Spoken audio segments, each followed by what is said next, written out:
third. Edwin Encarnacion, Lonnie Chisenhall, and Carlos Santana occupy the middle third. Then it's Austin Jackson, Bradley Zimmer, and Roberto Perez getting the start tonight behind the plate, batting ninth. Kevin Gausman, the Northern Ohio Hyundai starting pitcher, and having a tough year for him. He's 3-6 and a 6.60 ERA. He's pitched better at home. He's 2-2. His ERA is 5. Right-handers hitting .381 off of him, so that means he's not locating that good slider he has. He has a good arm. He is 2-1 in his career with a 172 against the Indians, and we'll see what he has to offer tonight. Let's check out the defense brought to you by WB Mason. It's Kim in left, Jones in center, Smith in right, Machado at third, Giannis getting the start at short, Scopus at second, Mancini at first, Joseph doing the catching.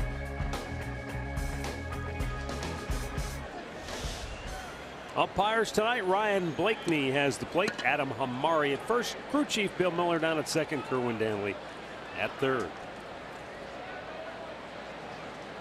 And we're ready to go. First pitch, strike to Francisco Lindor.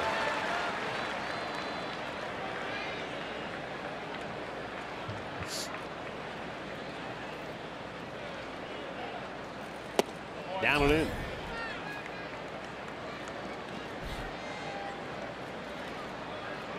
.75 degrees our game time temperature. Now clear skies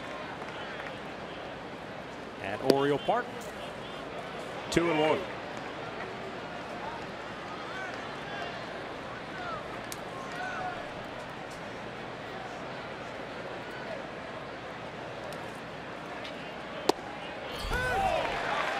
That'll leave in the count of 2-2.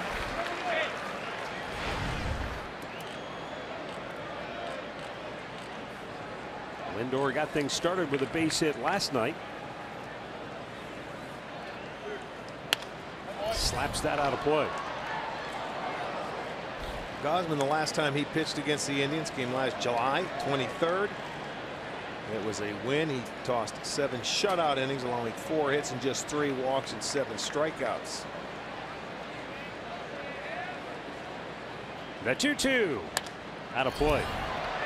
I noticed, Rick, in 2 of his last 4 starts, those being the ones that he pitched against the Yankees, not only did he not last long and give up a lot of hits, but he walked 5 in one start and 6 in the other. Yeah, he's in the dirt, full count. That's that little splitter. He's a fastball slider split guy. But I mean, you gave up 8 hits and a few innings of work, and you walked 5. Yeah, that's so much traffic. It's impossible to overcome. Yeah, he's averaging almost 2 runners per inning. Big chopper, first base. Mancini takes it 1 down.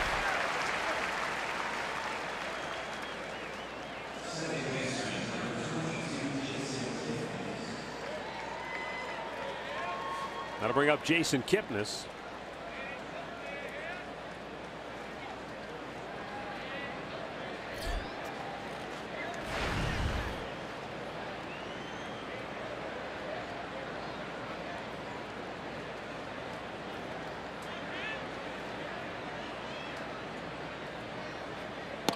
And he takes a breaking ball for strike 1.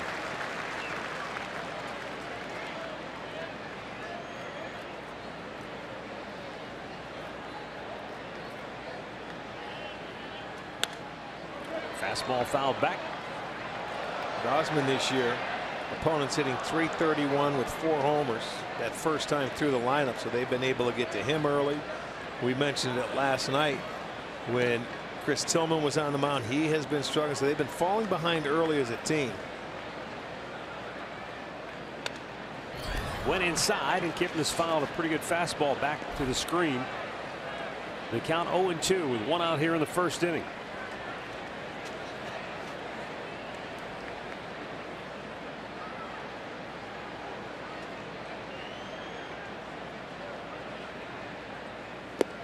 Down low.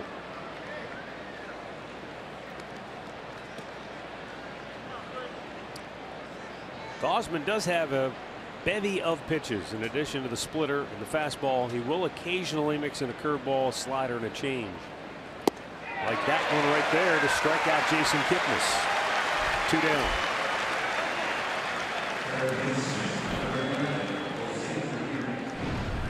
Storylines brought to you by Wayside Furniture.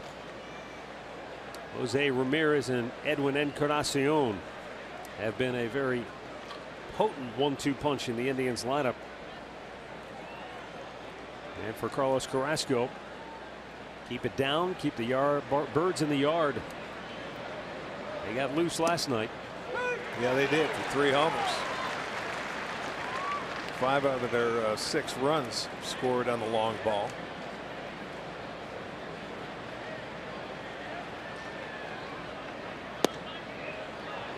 Fastball missed off the plate. But we told you, even though Baltimore has been struggling and have had their problems, they're still 24-12 at home in this ballpark. They play very well here. On a play the other way. A place the Indians have had trouble playing the last few years.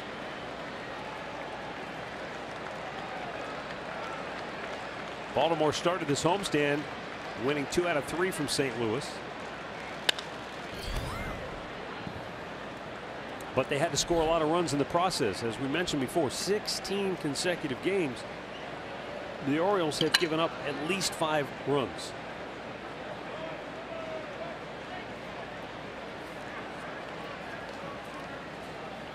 Got him.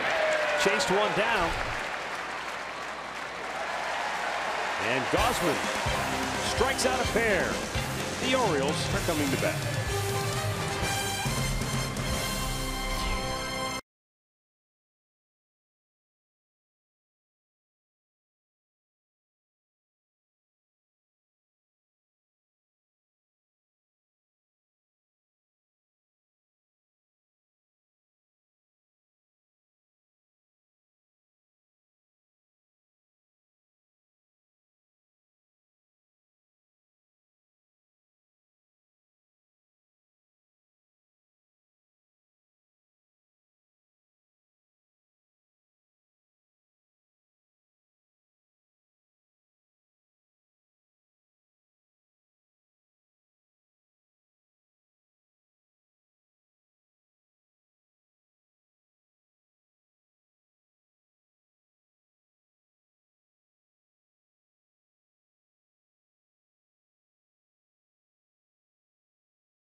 Courtesy of Hankook Tires. It's Seth Smith leading off, followed by Manny Machado.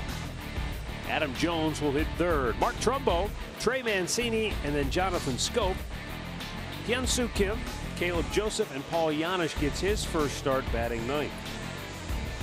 Carlos Carrasco, the Northern Ohio Honda starting pitcher, earned his team-high 7th win in his last start, allowing just 1 run on 4 hits over 6 1/3 innings.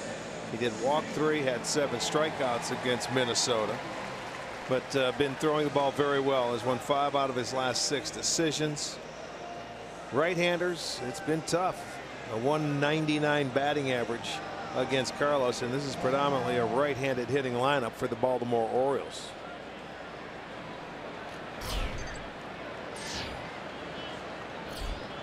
Seth Smith to lead it off for Baltimore.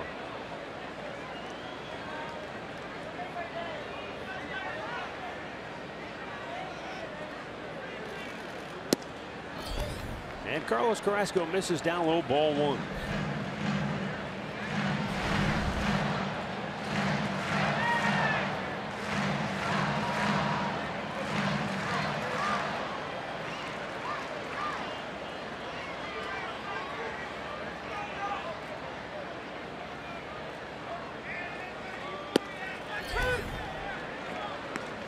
That'll even the count of 1-1. Seth Smith made his Major League debut in '07 with the Rockies. First full season in the majors wasn't until '09 with Colorado. That was also the year in 2009 that he says, you know, I noticed these guys who were like half my size, and Seth's a big dude at 6'3". These guys half my size were hitting the ball out of the park, and I thought, what am I doing? What am I doing wrong? So he went to a heavier, bigger bat. He said at first I was afraid, you know, I might sacrifice some average, but the more he got used to it, the more he realized I can still control the bat. He hit .293 that year and hit 15 home runs, 17 the next. It's funny you say that, because nowadays they use bats around 31 ounces or 30, really light bats. They figure the quicker it is. When you came up, you used to use about a 32 at the least 33-ounce bat when you first came up, and they were 35 inches, and now guys have them at 33 and a half, 33.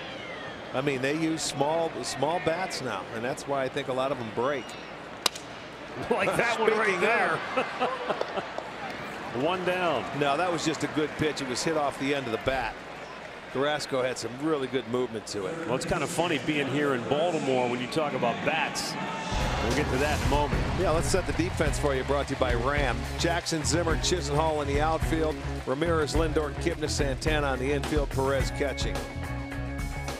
Eddie Murray, who made his bones here playing in Baltimore, but we also had him in Cleveland, not only as a player but as a hitting coach.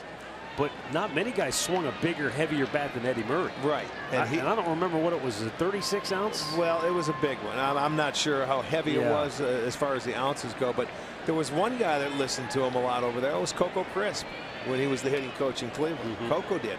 And he was one of the smallest guys. Manny Machado taking a strike. I'll always remember one of the rookies the Indians drafted. They brought him to town. Showed him around the clubhouse, got him out in the field. Hey, take some batting practice. I mean, this is a kid just drafted. Walks out in the field. They hand him a bat. I mean, he's nervous as all get out. Stands in the cage. They hand him Eddie Murray's bat. He couldn't swing. Like swinging the lead bat. Yeah, he had no chance, the poor guy. They probably did it on purpose. Oh, of course they did. Oh, good pitch down and away. Had him fooled 1-2. Well, that's the good slider from Carrasco. Look at it on our Nissan pitch tracker. This is exactly what Corey Kluber had him doing that all night long with the right-handers, just swinging at that slider. And I'm sure Carrasco was watching Kluber attack these hitters very closely, knowing he was going to start the day after. Got him again. Same pitch, same result, except that one was a little more on the plate, and it just dove straight down. Yeah, watch this one. I know it. I mean, sometimes he can make it go straight down. That's more of like his slider than his curveball. He can slow it down, and we talked about it in this last start in Minnesota on this road trip. He slows it down a little bit more, and you get more tilt to it. Yeah, I talked to Corey, you know, specifically about Cookie's breaking ball, because both of them throw similar, but it's got looks different. Has a different look to it. Similar but different. They're both very good. They both have good arm speed with it, and they both throw in the mid-90s too. 2 down for Adam Jones, and he takes a fastball down low, 1-0. Jones has gone 3 for 7 in the series with a double. Yeah, that double was last night, driving in Machado to give them the lead, and they went on to win by 1. That's more like the curveball. One more question I want to ask you about the bat. Can using a heavier bat at times help you as a hitter? Does it? I think it shortens your swing down because you can't really, you know, get out. You know, you have to stay short, and you've got to get it to the baseball in a hurry. But once you make contact with it, you know, an ounce or two, it may not seem like a lot, but the wood's better, and it's a lot better. Yes, the little bats, you can whip them, you know, and sometimes you feel strong and you'll just swing them too hard. But then again, a lot of guys don't choke up anymore either. They have the short bats. When you have that heavier bat, you may want to choke up so you can control it a little better too. 2-1. I remember looking at video, speaking of the Orioles, at 1979 World Series when they played the Pirates. Tim Foley, it looks like he's swinging a log, though, because it was a short bat. He choked up 4 inches at least, but the bottom part of the bat looked as big as the barrel. That was like a U1 they had it. Yeah, it really probably didn't have a knob on it. No, I don't think on it the did. bottom it did. Yeah. And it was like a tree stump. Now the 2-2. Nice Perfect pitch. 96 on the black. Back-to-back strikeouts for Carrasco, and we are scoreless after 1 in Baltimore.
With Corey Kluber. You're talking to the right guy. I'll tell you what, he went out there, he had electric stuff in the first inning. That slider was nasty, and that last fastball he threw on the outside edge was perfect. Gausman was pretty good in his half of the first inning, striking out a pair. Edwin swings and fouls the first pitch off.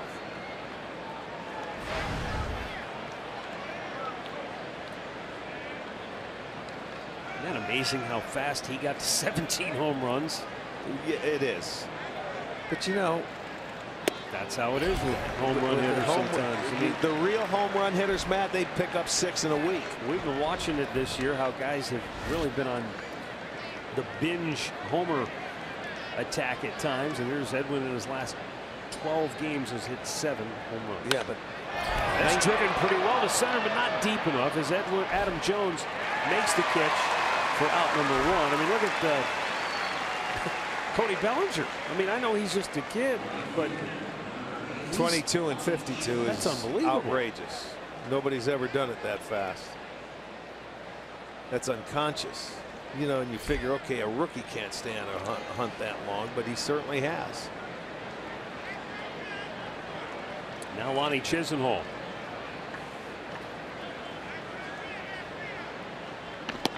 And a breaking ball curve over the outside corner. There's a nice get me over breaking ball for strike 1. Yeah, the times we've seen Gausman pitch, he has had great stuff. There's a fastball strike 2. You look at the numbers and you say, how can this guy have an ERA of 6.60 the way he throws the ball? I mean, we don't get to see him, and I'm sure teams in the division, they know him a little bit better, but Lonnie with a fly ball to left near the line. Kim can't get there. Going to drop just inside the chalk, and Lonnie will have a long 1-out single. 0-2 pitch, able to fight it off. And this is the one where that ball was right down the middle, and he sliced it that way and bloops it in. He said he can't drive the ball to left center field. Well, that's how a lot of his hits come to left field. is just like that. But that's the funny thing is he gets his fair share of hits that way. I know he does, because we showed you the spray chart last night, and it was pretty even. But he says he can't drive it that way, but a lot of his hits to left come just like that.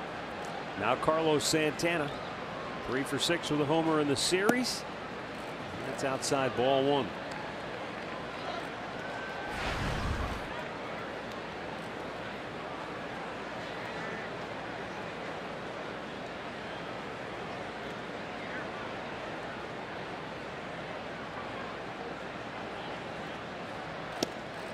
That fastball had part of the plate, and that'll even it up in 1-1.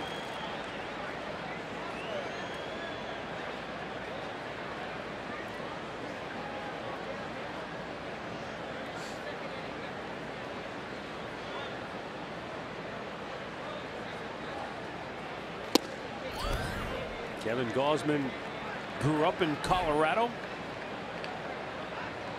Pitched at LSU before the Orioles made him a first-round pick in 2012.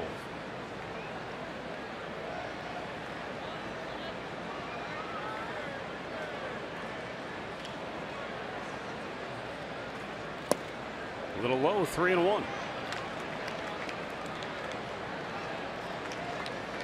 Now they're going to throw that shortstop over to the second base side. They really start to shift now with the count in his favor. Shortstop was over on the other side up until that last pitch.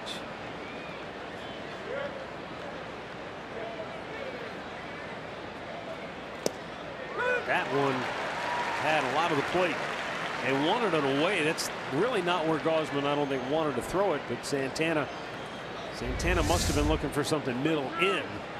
That was pretty close to right down the middle, though. Yeah, it was. It was down, but it was still a nice pitch to swing at when the count's in your favor.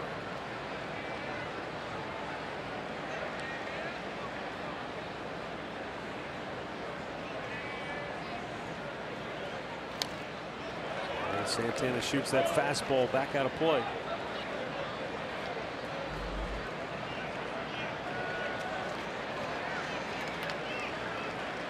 Gausman, I mentioned, drafted by Baltimore 5 years ago. The 4th overall pick. That means Carlos Correa, Byron Buxton, and Mike Zunino, the only ones drafted ahead of Kevin Gausman.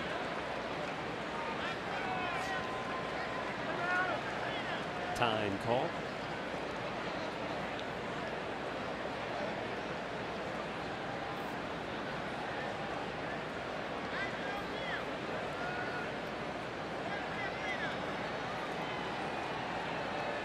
Here again is the payoff pitch, and Santana once again fouls it off.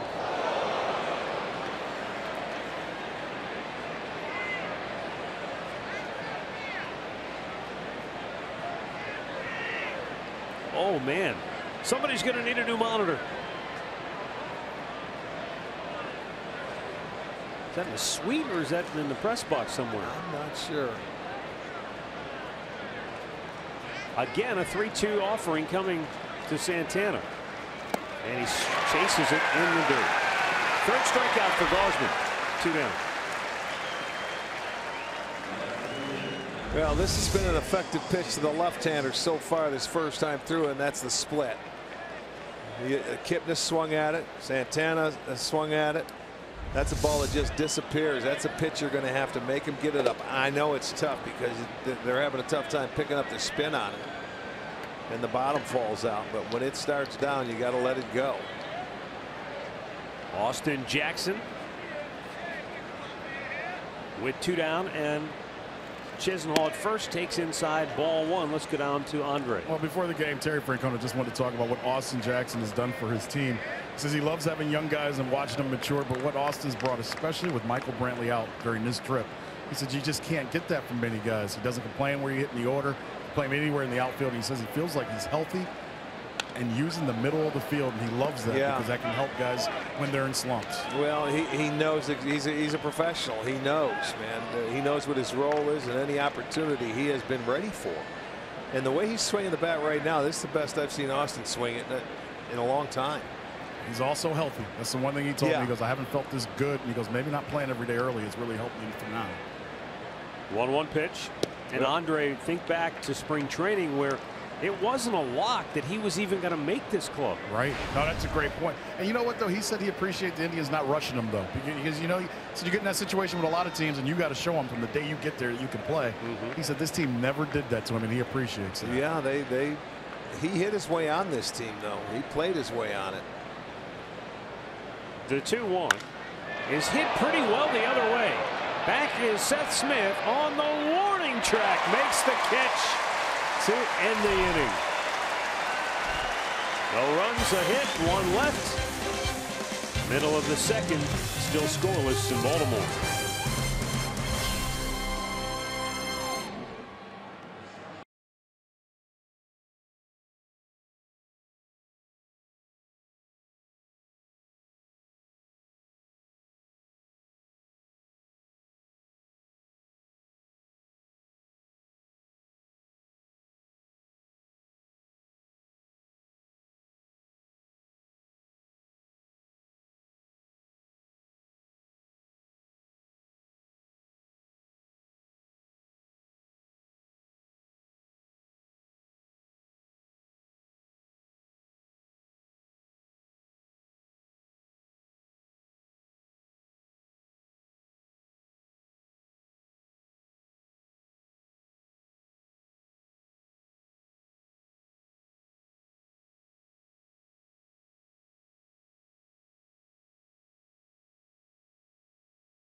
In 2017 with MLB.com at bat on your smartphone or tablet. Stay connected with live radio broadcasts, stats, breaking news, and more.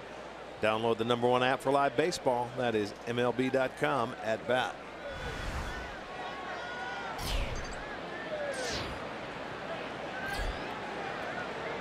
Carlos Carrasco back to work here in the bottom of the second. And he fires one past Mark Trumbo, who so far in the series is 0 for 7 with 4 strikeouts. Trumbo, a guy that did damage to the Indians last year. He was hitting a long ball. He was hitting it hard against them. And changing speeds got him out in front. It's 0-2. Carrasco, we know he's normally a strike one machine when he's on his game. I think last time it took him a few innings to get it rolling. You know, he was falling behind, but tonight he is sharp. Broke his bat, flips it the other way, just foul.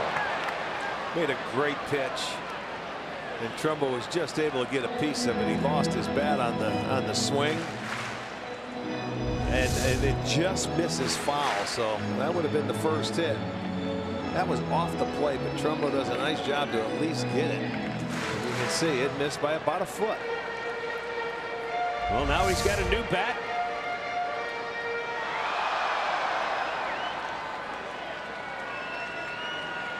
And he digs in.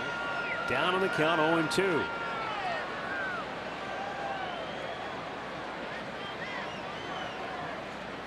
That curveball dipped down in the dirt. Yeah, he was going to make sure he doesn't throw him close. That was the one before stayed up. He was able to reach it. This one in the dirt. Get a lot of swings and misses there.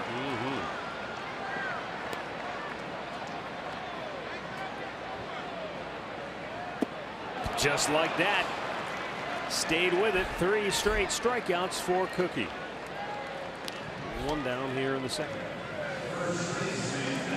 See, this time he just sweeps it and he goes off the plate and down. It was down even more. So that's a great pitch. When you get ahead in the strike zone, you get hitters to, and I'll tell you what, Trumbo's had some bad swings in 2 games. I know, against Kluber and against Cookie. Trey Mancini, and we know that obviously led the majors in home runs last year, so he can do a lot of damage to you. But when you get ahead with quality strikes, that's the key. Yep. And they've thrown, whether it be good fastballs to tie him up, to get ahead, and then expand. Yeah, whether it's just he's trying to make sure he stays alive, because he chased that one pitch off the plate and fouled it, just missed getting a base hit. But that tells Carrasco, all right, he's expanding, he's going to chase, so yeah, you just keep flipping it out there. Get it down a little bit more, bounce it like he did. Mancini chops one off the plate. Ah, the old Baltimore chop for a base hit.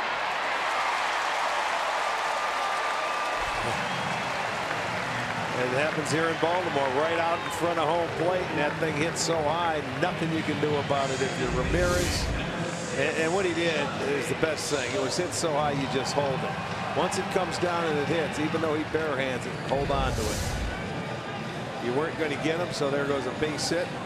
First one of the game for Baltimore.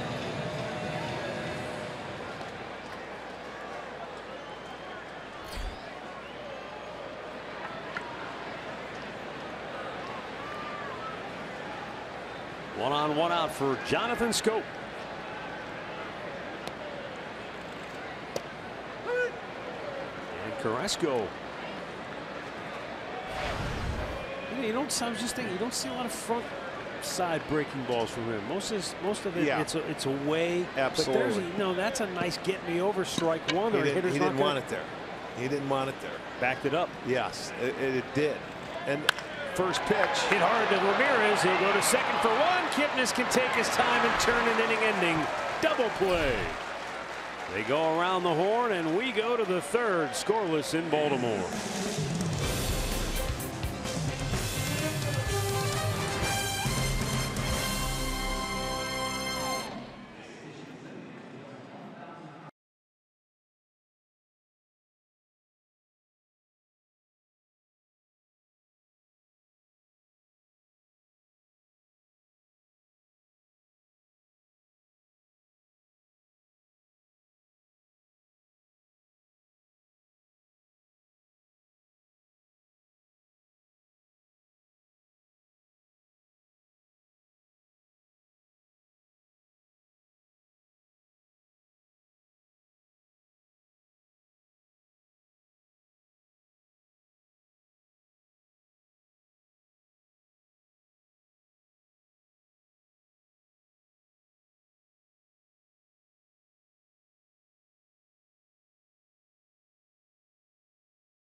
Indians will be home. They will host the Twins. It'll be Dollar Dog Night.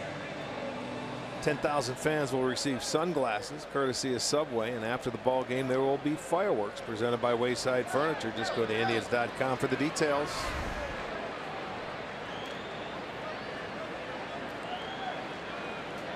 Larry the cable guy brought his glove. He had his Indians jersey on too. That right there is funny. I don't care who you are. Bradley Zimmer leads off the third inning, takes a strike. 3 for 8 in the series with a double.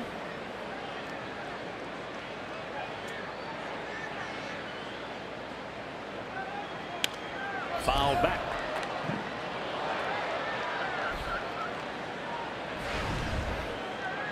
Gosman doing a good job throwing strikes too.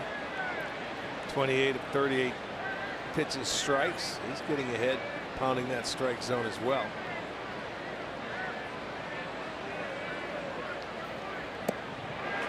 And he got ahead of him, expanded his strike zone. 4 Ks for Gosman.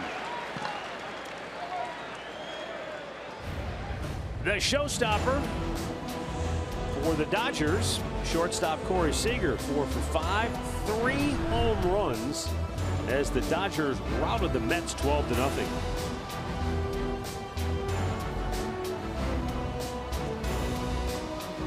Roberto Perez bats with 1 out here in the third.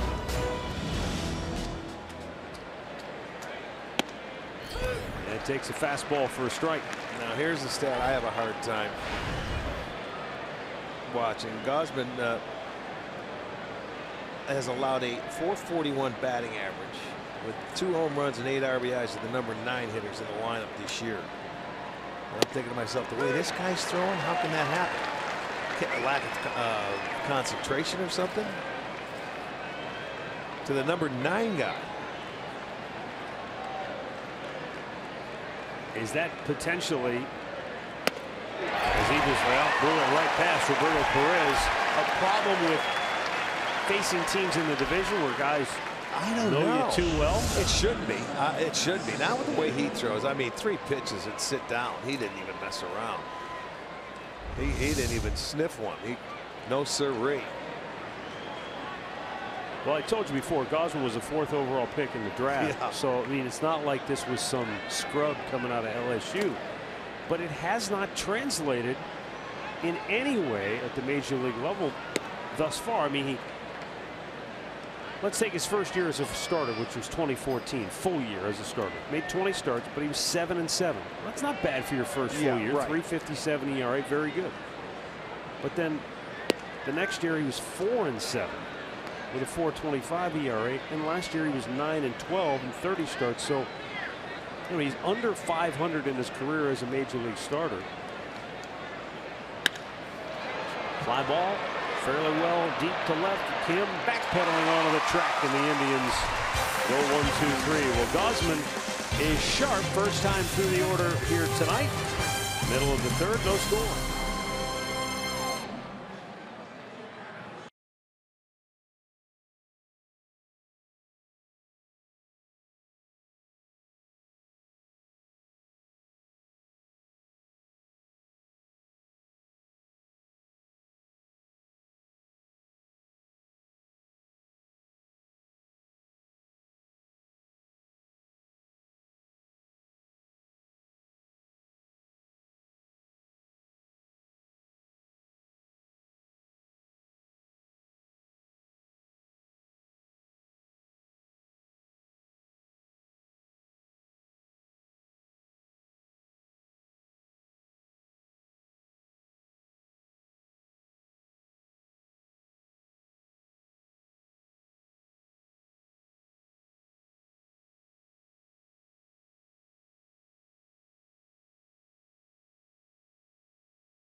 Stay tuned later in the game for Miller Time, brought to you by Miller Lite.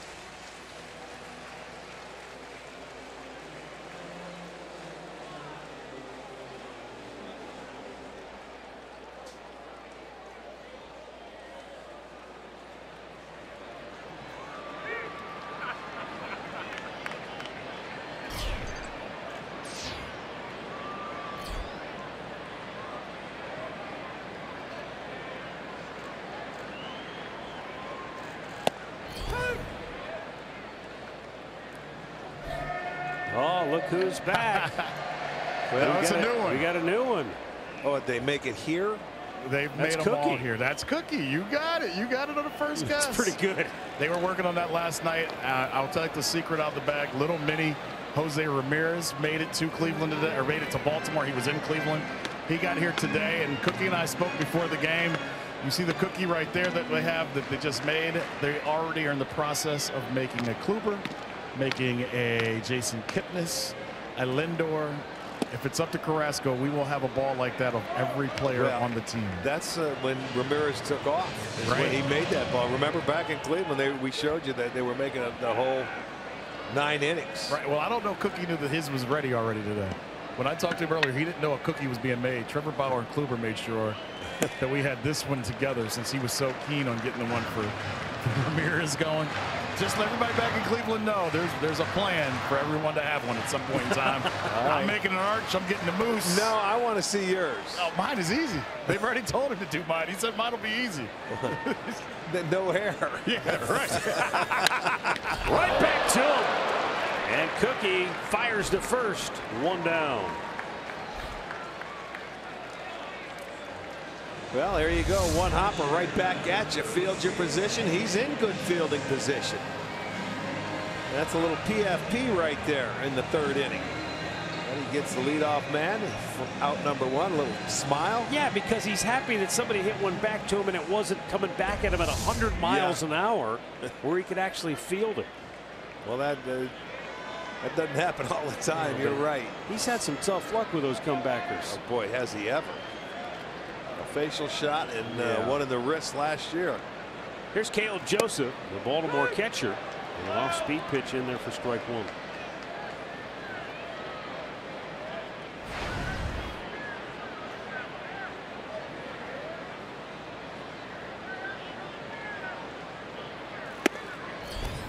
Pretty good pitch. Yeah, it was.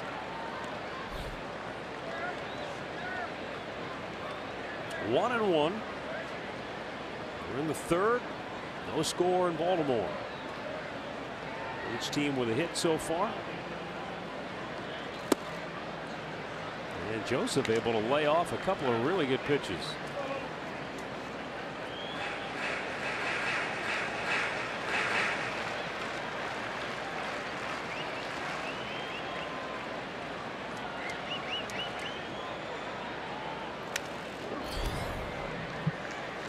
Send along our birthday wishes tonight. Ermina Pugel is turning 90, and Velma Gardner 89 from Lucky, Ohio. Lucky? Yeah, do you know where that's at? I don't. I have to look that one up. Well, happy birthday, ladies.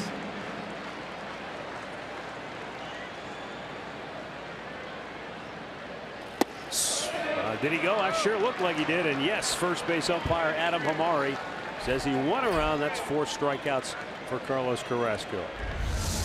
Well, he laid off a really tough one earlier, but he certainly did not that time. That side swing let you know. There it is. That's the original. Jose Ramirez. There is Cookie Carrasco. Unbelievable. Fouled right back by Paul Janisch.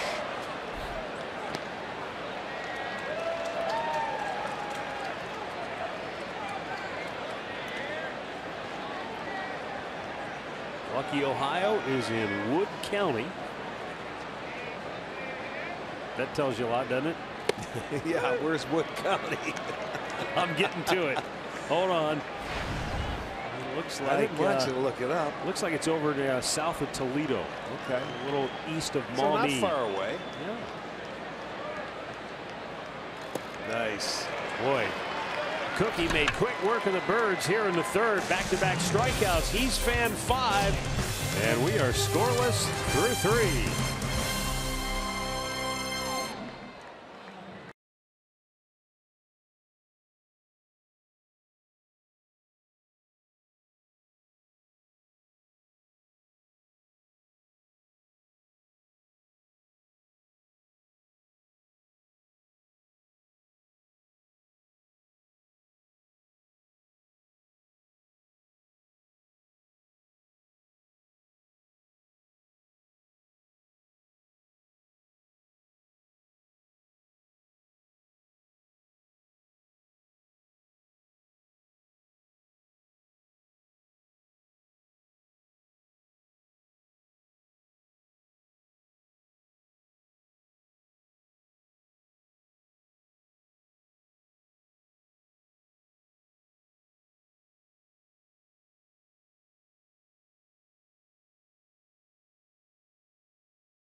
Indians.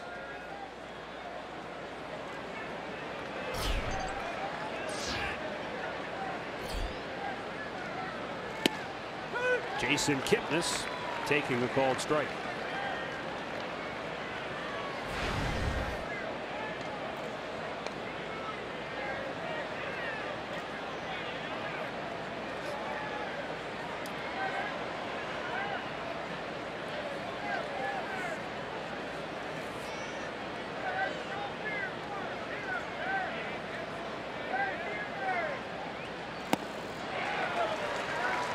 Tell you what, Kevin Gausman is not resembling anything like the pitcher that he has been most of this year.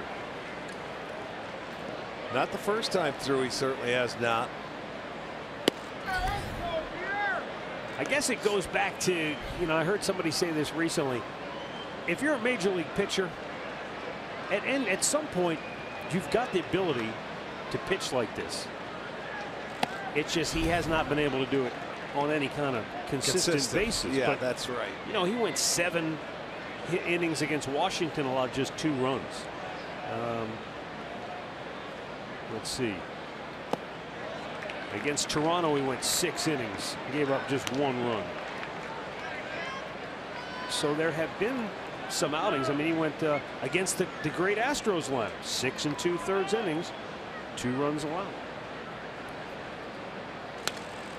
But unfortunately for him, there have been a lot of starts like the one against Cincinnati, 2 2/3 innings, 8 runs, 8 hits. Yeah, I think it's command and control for him because he has walked 37 batters this year. And to me, if you get to 2 strikes, he tries to put you away that first time. The left-handers is with that splitter, and it's never been a strike. It's always out of the zone. It's a chase pitch. There. And Kipnis draws a walk.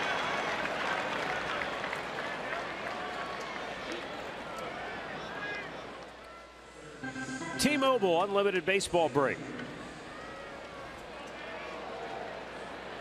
Jose Ramirez, 8 straight multi-hit games. Sheila's Joe up there for next up on the list. Roy Hughes, 1936, the last to do it. So think about it, you're talking 80 years. Yeah, that's.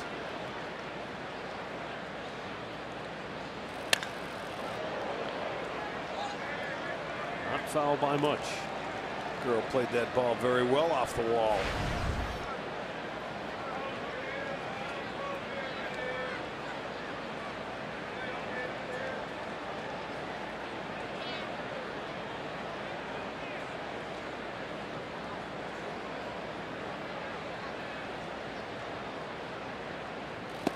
Chased one downstairs. That looked like the splitter. Yeah, that's he chased it his first at bat, and he chased it right here on this pitch. Watch it go down. See, it's not a strike. It looks like it is. It starts out at the knees, but something that starts there, you better be careful because it's not going to end up there. Good take. Now, whether it's a splitter or a changeup, sometimes the two may be hard to differentiate, but the bottom line is that splitter usually doesn't have quite the variation, but it's got maybe a little more bite straight down. Yeah, more movement to it going straight down. The changeup may be slow. He's left his changeups up. The splitter's been down. And then you throw that fastball in there. That takes you off of that pitch down in the zone. Changes the eye level. That's a nice little sequence by Gausman. Watch that fastball in with 2 strikes. But Ramirez, and I mean, he fouls off a very good pitch by Gausman.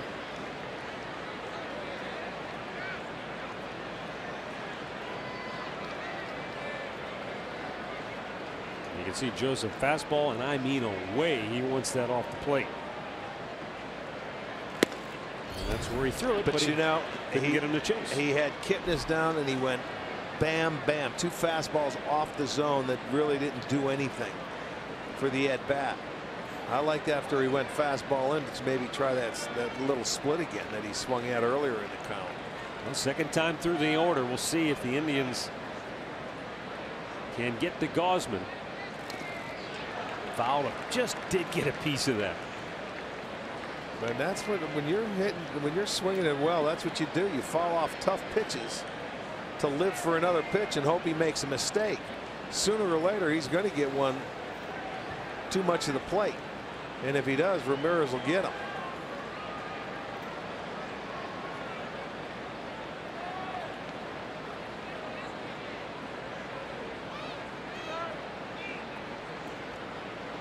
You could see Joseph. He looked like he was calling. He called everything. He called everything. He called the slider, the curve, and a change, and probably a changeup here. There it was. See, it doesn't bite as much as it going straight down. Yeah. It's got more of that fading action to it. The splitter's more of just a straight down pitch. And if a guy has a good one, that's a tough pitch to hit because the hitter thinks it's a fastball. Yeah. Well, we'll see what he does here. He went fastball away the first time to Kipnis 3-2, and then he went with that split and walked him. Let's see if Kipnis is off. He is not. And the 3-2 is hit in the hole, a base hit to left. What an at-bat. Kipnis with a turn, but he'll stay right there. And the Indians have 2 on with nobody out on a terrific piece of hitting by Jose Ramirez, who now has extended his hitting streak to 9 games. Folks, that's why great hitters are 300 hitters.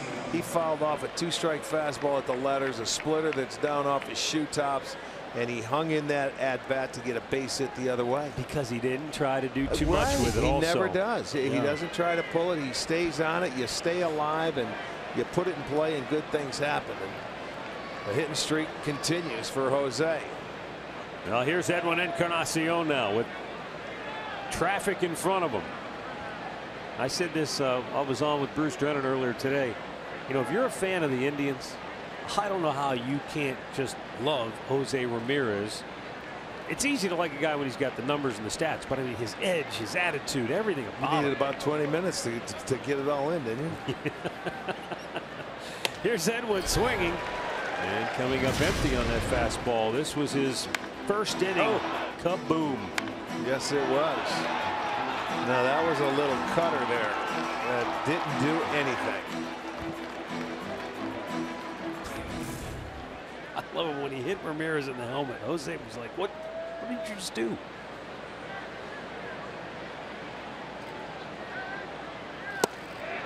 There's the good one. The hand come off the bat again. We see that a lot. His left hand. Yeah, his left hand comes off that bat.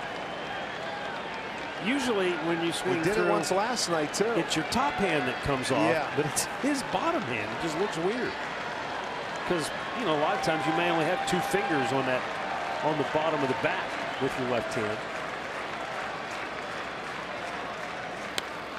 Foul back. I remember, you know, Jim told me he didn't have much of his bottom hand on the bat because they're trying to generate as much power as humanly possible. But Edwin is going to have to battle here, down on the count 0-2 with 2 on, nobody out. Oh, it backed up on him and he got away with it and strikes him out, his 6th strikeout of the night. Yeah, he didn't want it here. They wanted it away, the split, but it comes inside and it gets away from him. And it was actually a very good pitch. Effectively wild right there.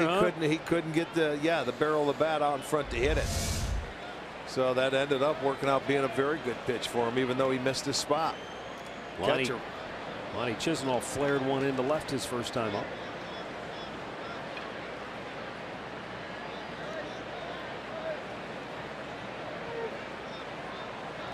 Nice pitch. That's a strike. Yeah. Well, you know, and that amazes me when they're sitting on that part of the plate. It looked just like it was on the plate, man. That's a strike.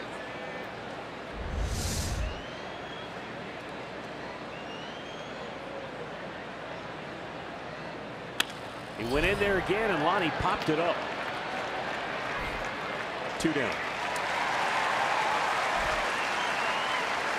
Well, that's going to leave it up to Carlos Santana. Boy, it looked like they were set up to really do some damage here in the 4th, but Gausman, a big strikeout of Edwin, pops up Lonnie, and now Santana, who struck out his only time up.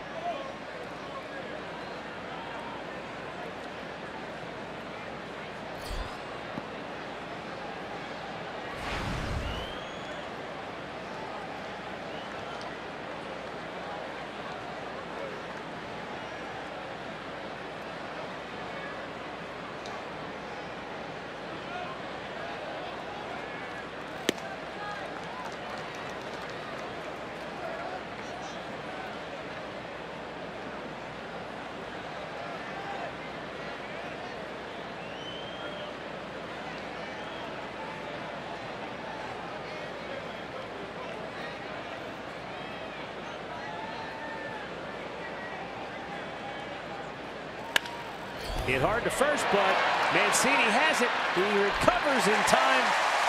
And Johnny on the spot was Kevin Gausman. And the Indians rally dies here in the fourth.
Pablo Sandoval has an inner ear infection now. Oh yeah, on the DL. Yes, sir. Zach Cozart and Bronson Arroyo both headed to the DL for Cincinnati. Wow, that's going to put a damper on Cozart. I was reading he was having a nice year. Joey Votto promised to buy him a donkey if he was voted onto the All-Star team. Oh yeah. Yeah. Well, that's mighty kind of him, isn't it? Thanks for the donkey. I guess Cozart likes donkeys. Okay. Donkey? What's he bringing coffee beans back to the house? And it's a called strike.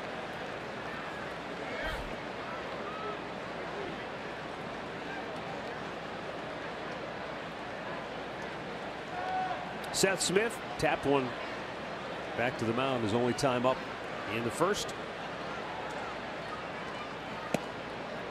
And Carrasco misses outside. 2-1. All right, I don't have a donkey story when it comes to Zach Cozart, but I did read a very interesting story about him when he was hitting all the home runs. Someone asked him what happened, and he said, well, in spring training, as we know, the Indians and the Reds share a place there in Arizona.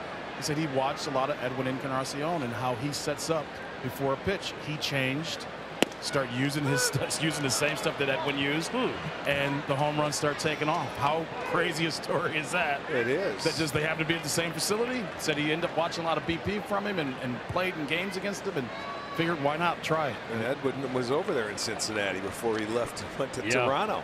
Early in his career. Sure. And at one point he was designated for assignment. Anyone could have had him. 2-2. And a full count now.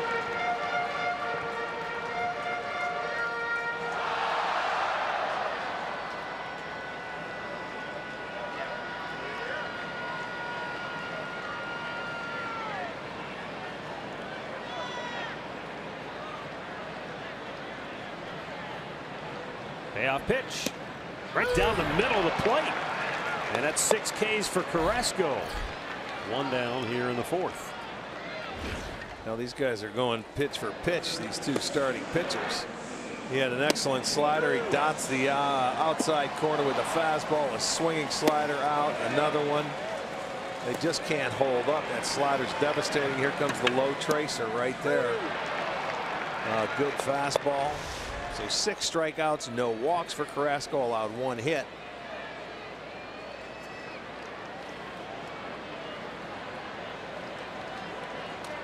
Up comes Manny Machado, struck out his only time up. These two pitchers are on their game tonight. Chopped to third. Ramirez will throw him out. 2 down. Arch, we were talking in the first inning because I mentioned Seth Smith went to a heavier bat a few years ago in his career, looking for a little more power. And Andre told me that Jason Kipnis went to a heavier bat last year, and it produced a little more power for him. Do you ever recall, or do you know of guys who will go down an ounce or two later in the season just because you feel tired? Yes, you see a number of guys that would maybe drop down from a 33 to a 32 as the year goes on. You get into the dog days of summer, August, September. Yes, I've seen guys that used to do that. That's when guys start using other players' bats, is when you want to switch because yours is not feeling too good and maybe a little heavier or whatever. Yeah. Well, for Jason, he did it because he wanted to hit with more power. He wanted it. He wanted to pull the ball a little bit more. Now, it's funny, and talking to his brothers this weekend, and they see some of the shifts that Jason gets. His older brother told me maybe he should go back to that lighter bat and start hitting it the other way a little bit to get going. Well, you would think the heavier bat would force you to hit the other way almost. It should, yes. Well, Kip changed a couple things, though. Kip tried to start hitting the ball out in the front of the plate. He made some adjustments to his swing, not his swing, but to how he approached the at-bats. And he wanted to take advantage of how defenses, defended him, and he wanted to hit with more power, and it worked. Well, he was pulling the ball more. Backhanded play by Lindor. Here's a long throw. Carrasco couldn't come up with it. Ball stays in front of the dugout, so Jones will have to stay at first base, but it'll be an infield single with 2 down. Lindor almost making the spectacular play. Unfortunately, it was Jones going down the line who can fly, so he's got to get rid of this quicker than maybe he would have liked. Yeah, and normally you see him that Frankie usually will try and bounce that, but the way he threw it, he couldn't get his top half turned to the base to really throw it that way. Jones, what are you trying to throw me? I need that hit. Hey, he has fun playing the game. Adam Jones, he and Machado, they have a good time playing the game of baseball. Well, Jones definitely does. I mean, you watch him play, and he's smiling, he's talking to people, he's competing. Don't let that fool you, but he's one of the best competitors going. I enjoy watching somebody who's genuinely enjoying what they do. They have fun playing the game of baseball. It's fun to watch. They're out there every day, and they're into the competition. And they're going to try and take any base hit they can from you. I think the guy at first base is a lot like that Santana. I mean, he genuinely is having a lot of fun out there every night. The 0-1. Fouled off by Trumbo. Well, I know one person that's not having a lot of fun. That's Mark Trumbo so far in this series. They've pitched him tough. Let's knock on some wood, but yeah, I agree with you. Yeah, exactly. I mean, it's not to say this guy can be as dangerous as anybody, when he gets rolling, but you can just tell by the way the swings that he's having. Some of his facial expressions have been priceless. He's had a few conversations with himself outside the box, I guarantee it. And he probably even answered himself a couple of times. 0-2. There Off it is. the end of the bat, and he flares one in. Now remember that first at-bat where Carrasco had him 0-2, threw that pitch away, and he fouled it and just missed. This time you didn't see him stride as much, so Carrasco didn't get that ball away enough, and he was able to fight it off into center. Watch, he makes a mistake. Compare it. Yeah, he stayed up, and he kept his hands back just enough to get it off the end of the bat and put it in fair territory, so he gets a hit. But that's a pretty good trade-off when you're facing a guy like Trumbo. You'll live with one of those every series. Yes, an excuse me single. Now here's Trey Mancini. He chopped one off the plate for an infield hit in the second inning. And now that Baltimore has a runner at second base for the first time tonight, Perez out to make sure Carrasco knows what the alternate signs are, and Lindor coming in to make sure he's on the same page with everybody. With 2 down, Carrasco trying to keep Baltimore from striking first.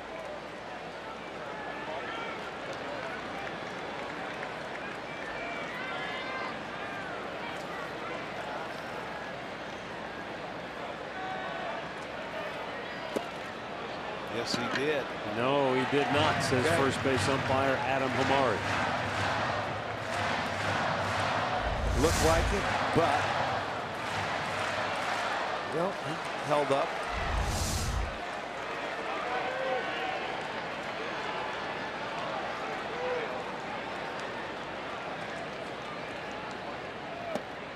Two and 0.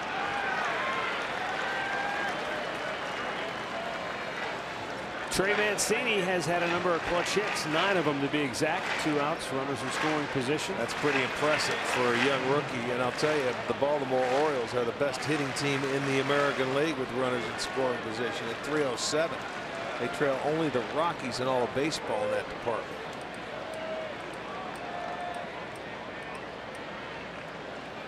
There's a fastball, and Mancini took it for a strike. Yeah, he wasn't sure what he was going to get. He might have been a little upset he didn't pull the trigger there.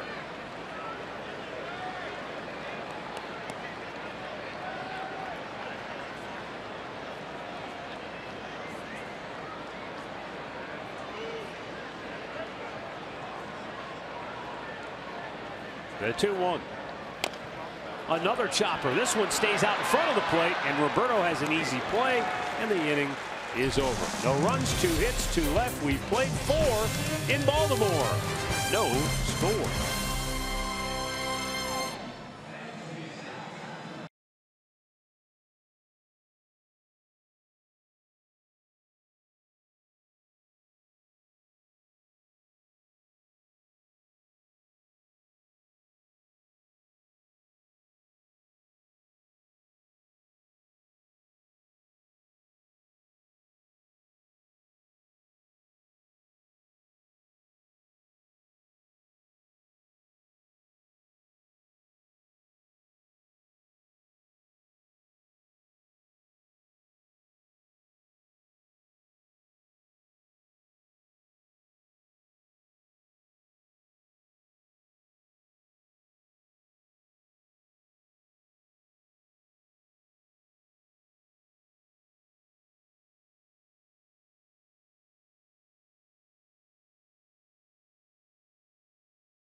Is brought to you by Levin Furniture. For the best deals on furniture and mattresses, shop Levin's.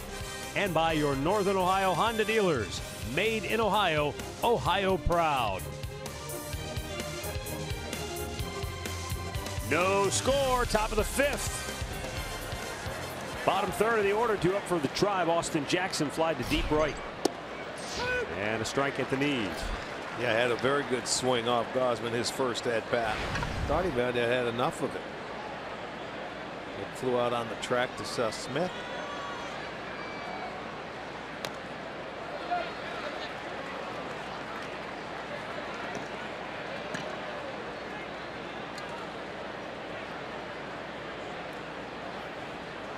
Both these pitchers attacking the zone, doing a nice job of getting ahead of hitters and moving it around. Wow. Gausman is in some ways emblematic of Baltimore's team. As a starter here at home, he's 15-10 with a 3.27 ERA in his career. On the road, he's 7-25 with a 5.50 ERA. Yeah, exactly. So while Baltimore plays very well here at Camden, they go on the road, they're a completely different team. Yes, they are.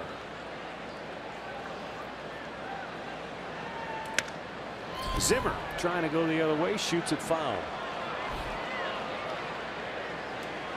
By the way, thanks to all the folks from Wood County who have chimed in tonight, letting us know that not only is it the home of Lucky, Ohio, it's also where Bowling Green State University is located. Okay.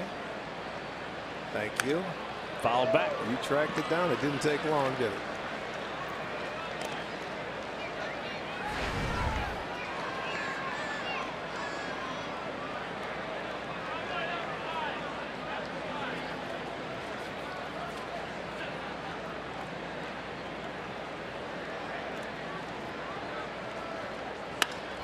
Line drive base hit by Bradley Zimmer.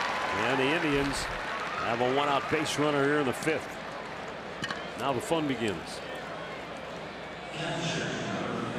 Well, this is an 0-2 pitch. They want it in, but does he get it in? I don't think so. Not where he wanted it. He made a mistake, and that went down the middle, and Zimmer took advantage of it and hit it over the shortstop's head.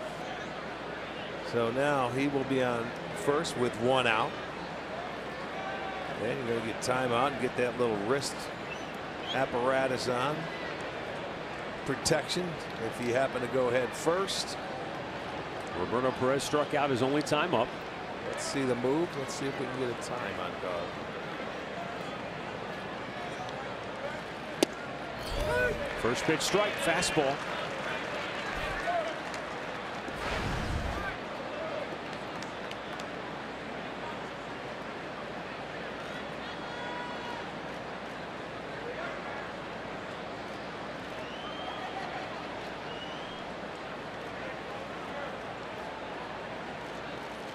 Down and in.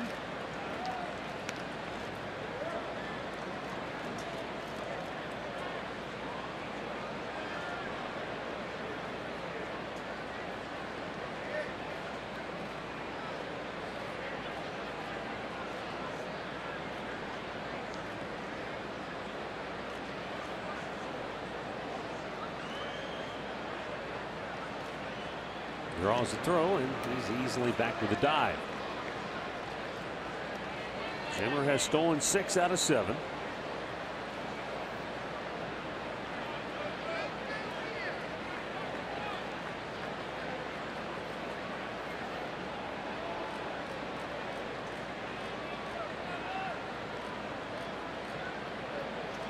Good pitch to run on if he chooses to go. He does not. Roberto, way out in front of it, is in the hole 1-2. Yeah, he's about 1-2, 1-2-5 to home plate, which is just a tick above average.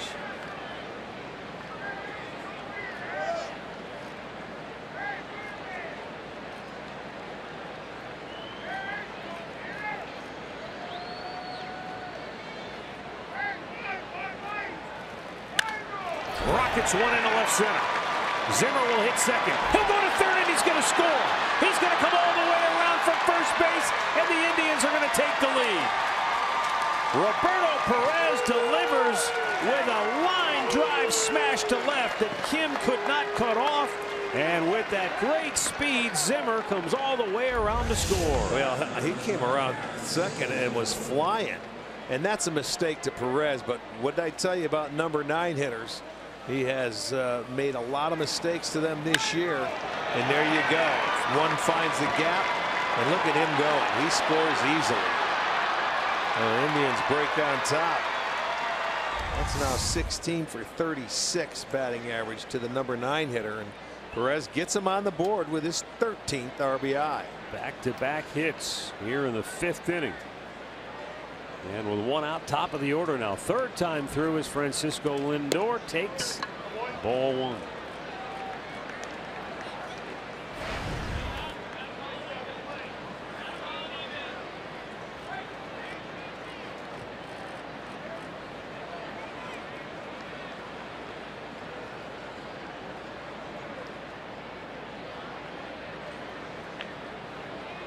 Now the 1-0. And Lindor way out in front. A ball and a strike.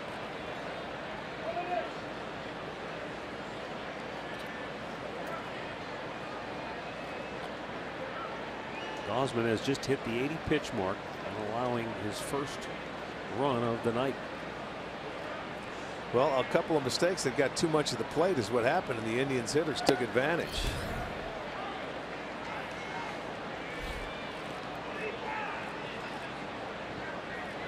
Remember, came up and got Jackson quickly in that at bat for his 7th strikeout, then had Zimmer down in the count 0-2 and left one at the middle of the plate. They wanted it in. He didn't get it there. Zimmer got the hit and Perez got one in the middle, and now he's behind. Pulls it foul.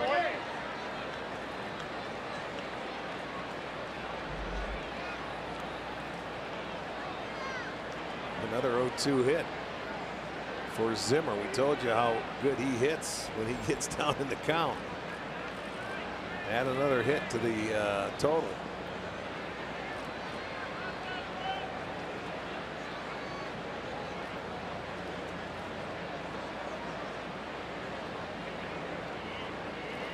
There's a ball hit well. Deep center. Back is Jones. Goodbye.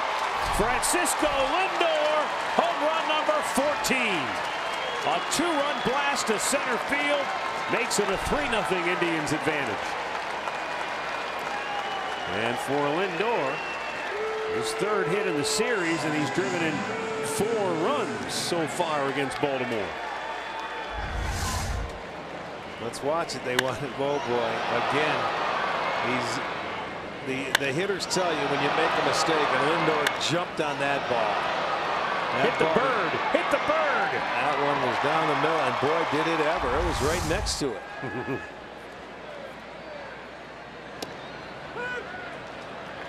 So Lindor with his 14th home run. Gausman gives up his 14th. And the Indians have a 3-0 lead. Kipnis with a liner to left, and Kim plays it on a bounce. And how about that, Art? 4 straight hits in the inning after the Indians managed just 2 hits through the first 4 innings combined. That was a good job by Kip staying on the baseball. That ball was out away, and he put a good swing on it for the base hit. So yeah, they've taken advantage of it. 4 straight. It was middle part of the ball game in game 1 when they had a 4-run 4th, a 4-run 5th, and a 3-run 6th. Well, it's the 5th today that they're able to do some damage. They had 4 hits, a double, a 2-run home run by that man.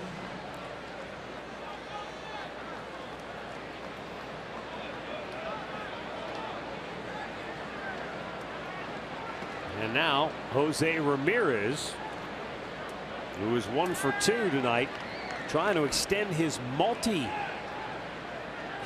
streak to 9 games. Oh, Kipnis with a huge jump, even with a pitch out, no chance. Well, you see what Ramirez did. He just backed off, and he saw out of the corner of his eye that Kipnis took off before he even picked up his foot. And he kept going. A lot of guys would stop. He kept going and gets a stolen base easily. And Ramirez let him have it.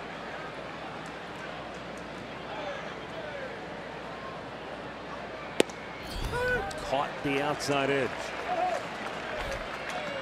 For Gausman, the 3rd time through a lineup, he's allowed a .393 average with 6 homers. So the homer came on Frankie's 3rd at bat.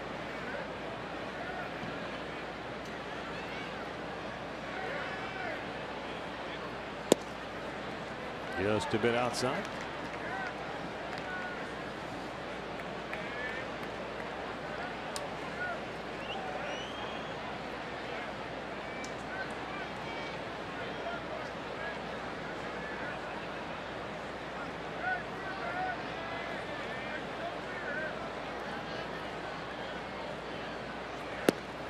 Down and away.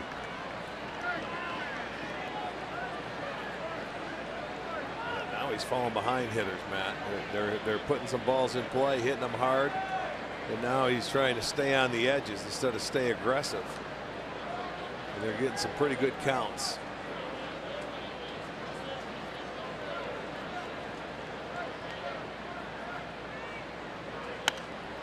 Out of play.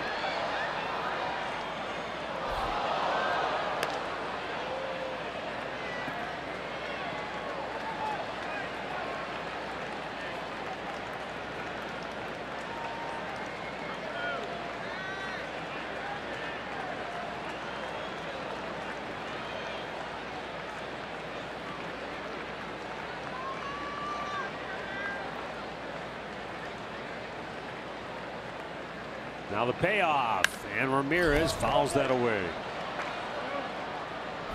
Left-hander getting loose in the Baltimore bullpen, but right now It's up to Kevin Gausman to try to hold the Indians at bay. Donnie Hart getting loose, just called up yesterday. Indians have plated 4 straight hits allowed by Gausman here in the 5th inning. And the 3-2 to Ramirez. And he struck him out. That's his 8th strikeout tonight. 2 down in the inning. Well, look at the locations of the hits here by the Indians. There's 0-2. That one was right there down the middle, and he got a line drive. Perez, another one. It's right there. He wanted it up. That's right down the middle. And now Lindor comes back with the 2-run homer. Boy, all about the same spot in the mid-90s. And they didn't hit it. I mean, they didn't miss it. They hit it, and they should. They hit it hard. Edwin Encarnacion takes low ball 1. However, we've heard this many times before, and I'm not putting the blame on the catcher, but asking a pitcher to throw that pitch up at the top or just out of the strike zone can be a very difficult pitch to execute.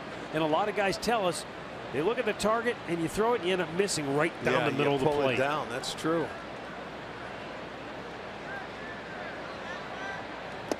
In the dirt, 2-0. Well, what do you do if you're a catcher? Do you put it and then just say get it up and then leave your glove there? I see pitch to your pitcher's strengths, which hasn't been up there tonight. His strength has been his splitter. Yeah, down with 2 strikes. Yes, throw your fastball off the plate if you want to see if a guy will chase, but that's just a dangerous. It's kind of a roll of the dice there. If you got a guy that can really better know who's hit that spot, okay, all day long. But the way he was throwing early in this ball game, you just continue to go. You throw one in to keep him honest, and you're right. Let him go to that split. But the Indians have jumped on him here in the 5th inning. 4 straight hits. They've taken a 3-0 lead. Looking for more as Edwin Encarnacion taking a strike. He can't believe it. It's 2-1. He thought it was down. Read his lips there. It wasn't. The way he caught it made it look worse than what it was. He swung at a pitch a lot worse than that in his last at bat and struck out.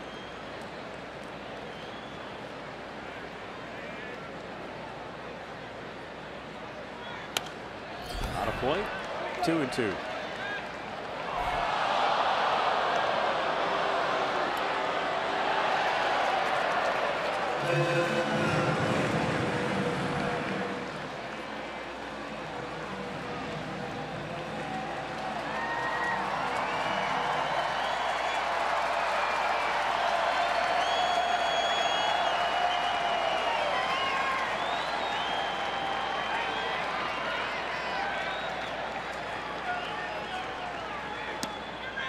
Now see, that looked very similar to the pitch that was called a strike before. That one not called.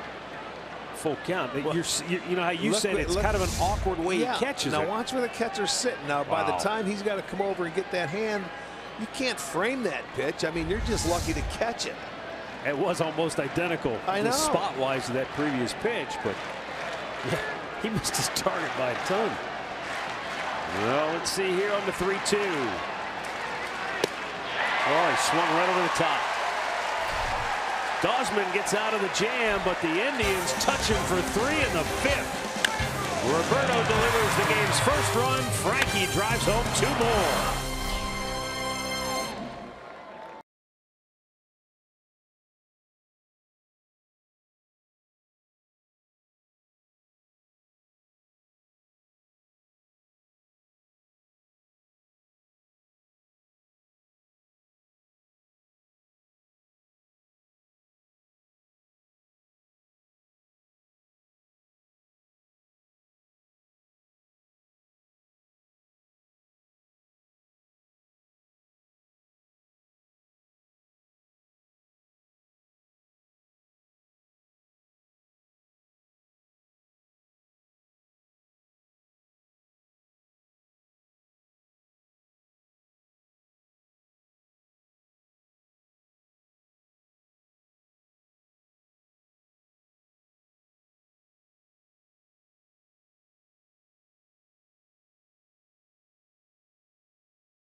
including savings and access to Tribe Rewards. And today's Tribe Rewards code is Kluber.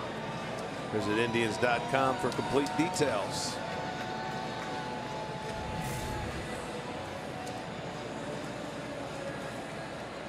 Lonnie Chisenhall, or excuse me,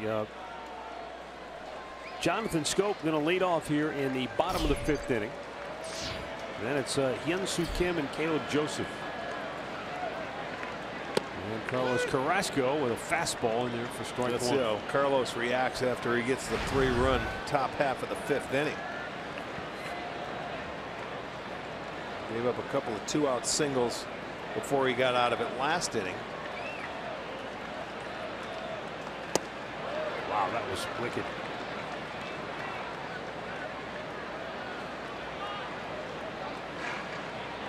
His ability to change speeds has been very effective tonight.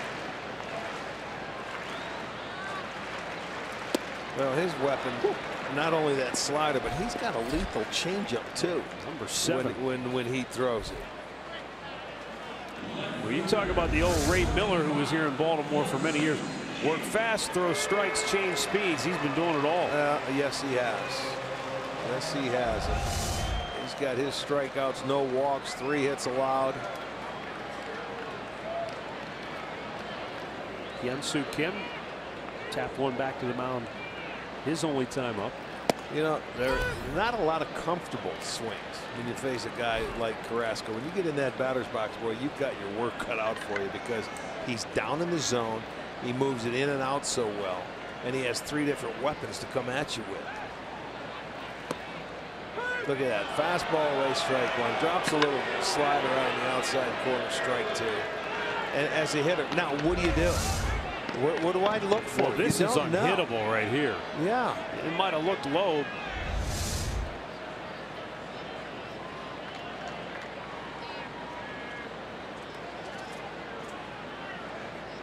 Roberto says keep it down. He does. It's off the plate.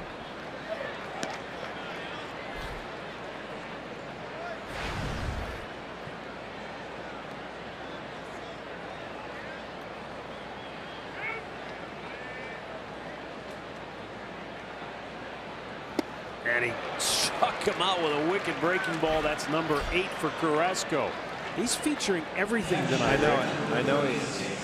He's really, he has very good command of all his pitches tonight, and he can throw them in or out on that plate, and that's an excellent pitch, and that's why you get the swings and misses. Caleb Joseph struck out his only time up.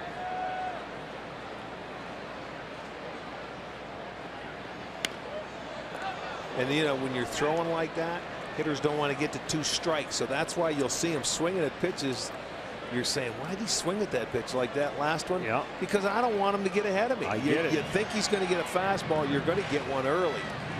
So you get after it, and that's why you'll have some good innings with few pitches, because you're around the strike zone, and hitters are afraid to get to 2 strikes as they know what's coming.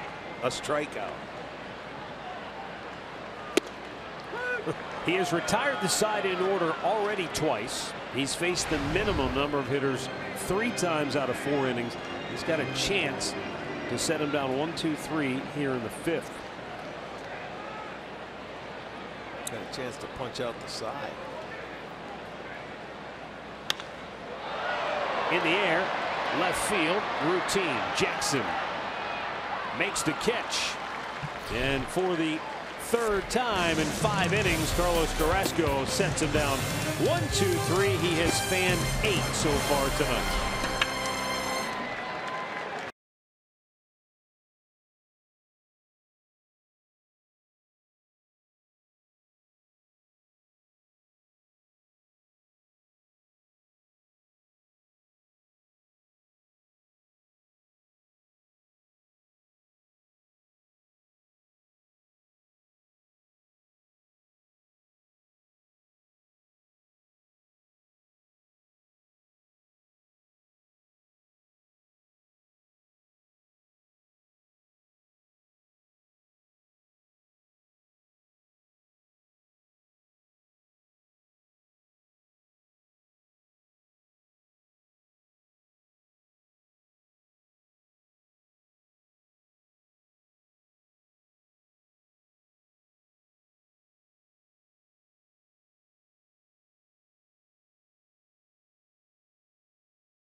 in the early part of your career, Rick, you didn't have to deal with this, but you called this guy Larry the Cable Guy, man. He came at me.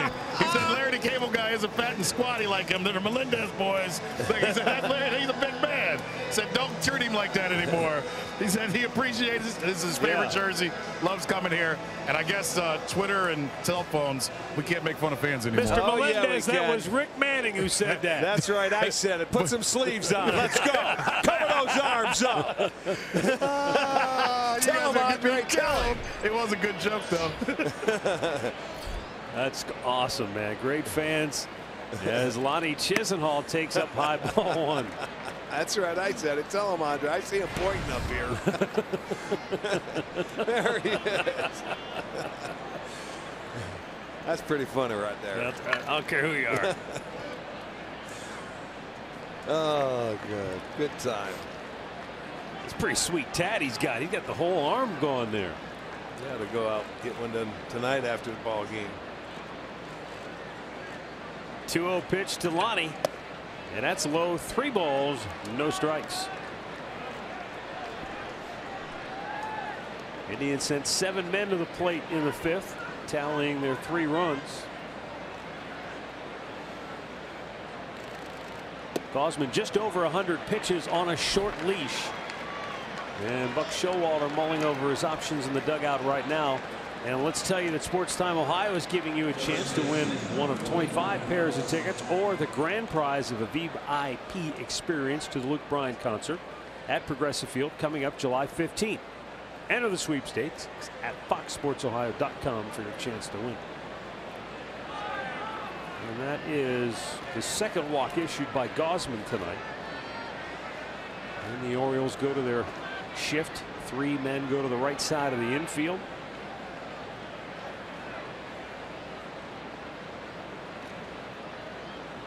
Machado staying over near third, trying to take the bunt away from Santana, and Santana fouls it out of play.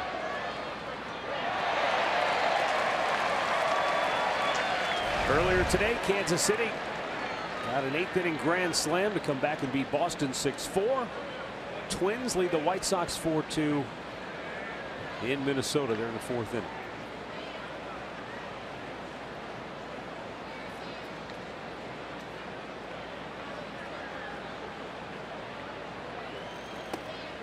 A little low.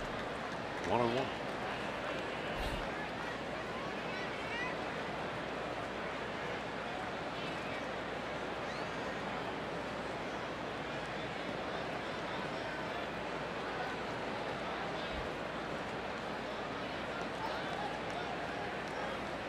One ball, 1 strike. And that's down low. Yeah, after Gausman gave up that 3 runs last inning and come out, you didn't want to see that leadoff walk on 4 straight pitches, and he's over that 100 pitch mark, so that's why I'm sure he's going to be on a short leash now. They're going to try and keep it right where it is.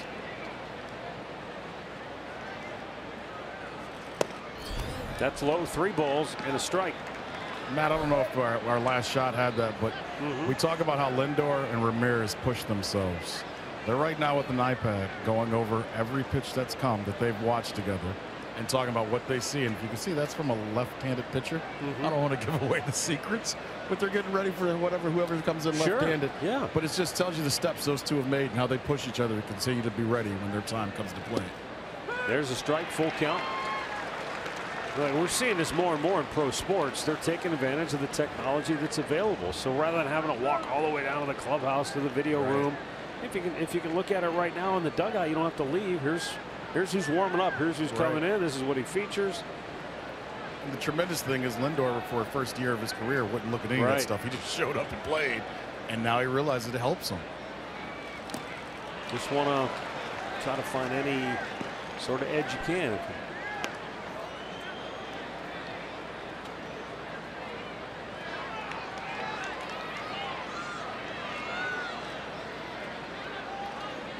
Back in Arch's day, you had to remember there was no video. Video? What the heck is video? What does this guy throw? Well, sinker slider. Well, You know, I go back to even Albert Bell in his career and the note cards. Yeah. Note cards after every at bat. Pitch sequence, what they threw to him. 3-2. Just reached out, popped it up. Is it going to stay in play? Yeah. Yes, it is. And Joseph does a nice job to make the grab one down.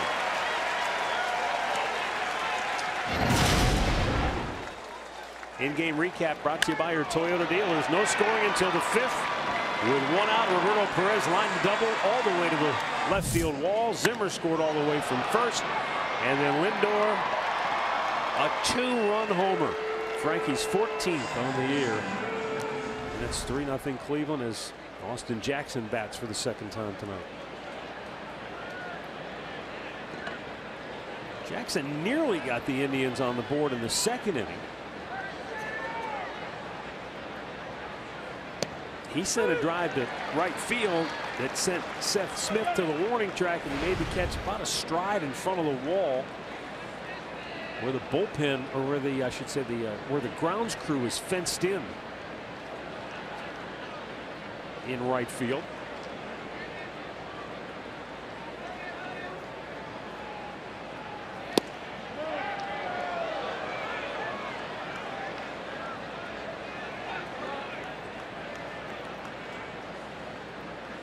You know, I go back to what Andre was talking about earlier in the telecast with regards to Austin Jackson. And I remember Terry Francona during spring training saying, you know, boy, it's going to be tough to make a call on Austin because we just haven't been able to get him on the field and see what he can do because he was a little late coming in. But man, once they got him on the field, it was quickly evident that he still had it. Right. He still had something to offer. And then it became a question of, do we take a leap of faith and go with it? And absolutely, it was the right decision, I think, because Jackson has definitely given them some key at bats, some playing time.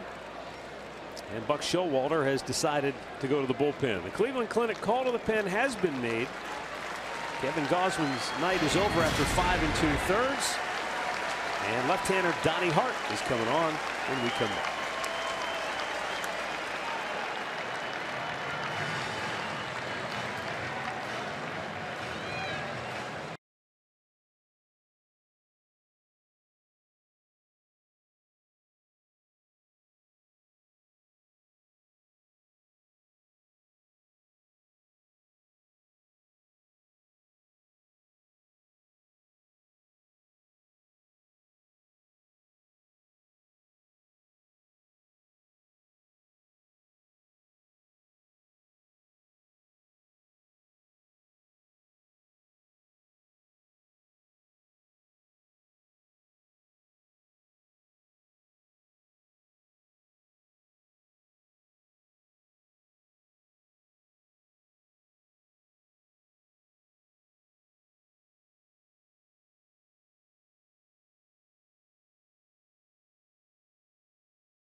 KeyBank Kids Fun Day. After the game, you can stick around. Kids get a chance to run the bases, presented by Cleveland Clinic Children's. Just go to Indians.com for the tickets. Weekend series, Minnesota in town. It'll be a 7 o'clock game on Friday. It'll be a 4 o'clock game on Saturday and a 1 on Sunday. Donnie Hart making his 24th appearance. He made 22 all of last year in his major league debut.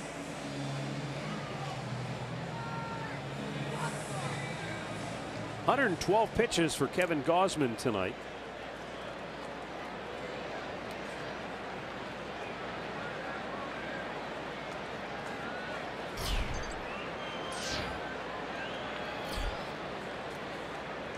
With 2 down, Bradley Zimmer the batter.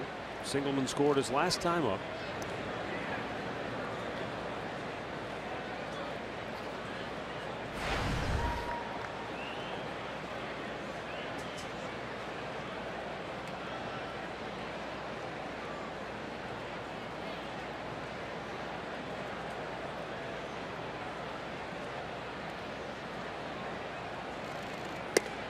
Upstairs.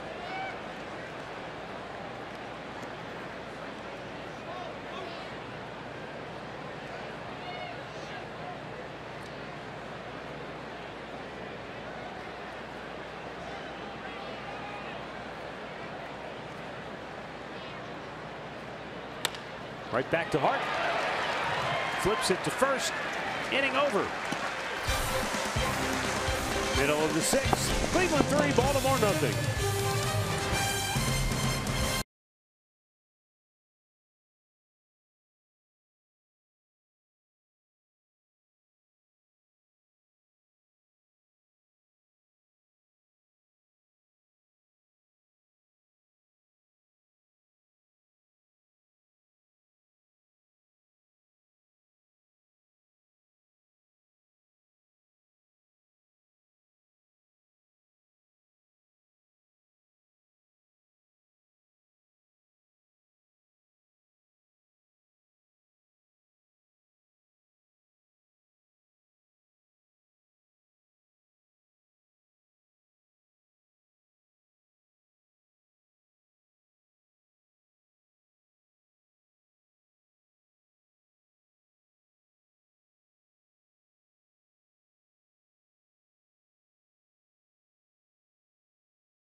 And how about Kip passing your guy Dwayne Kuiper?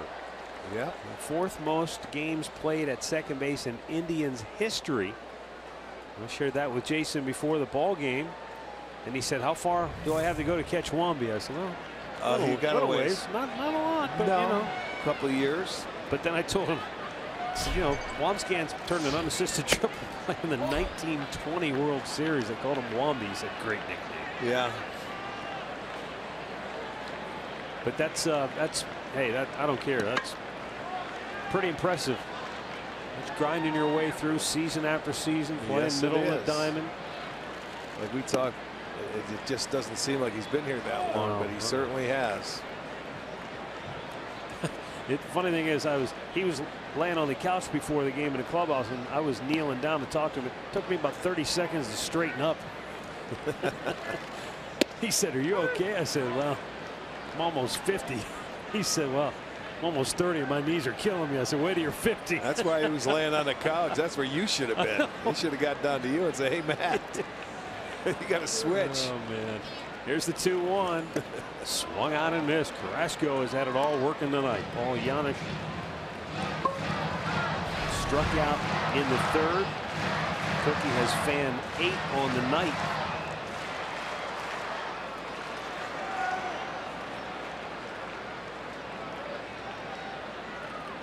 He struck out 2 in the first, 2 in the third, 2 in the fifth.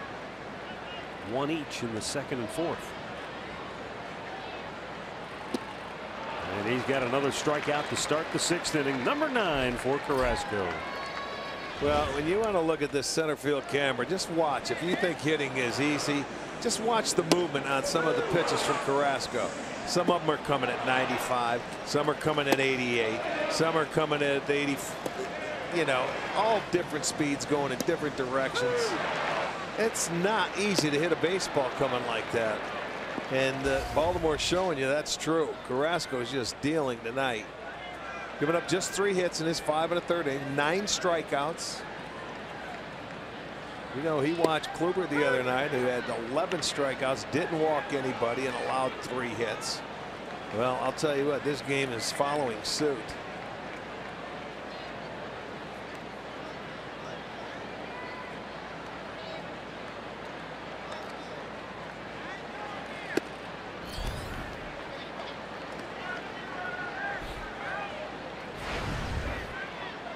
Carrasco into the 6th inning, just 71 pitches, 49 strikes.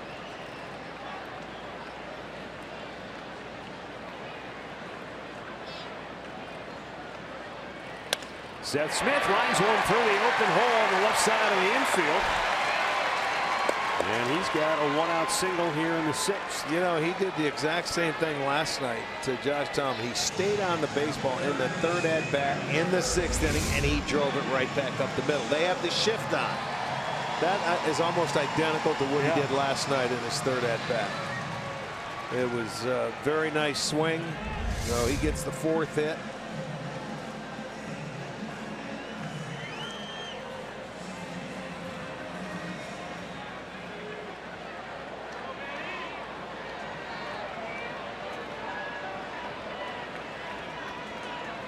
Manny Machado 0 for 2 on the night.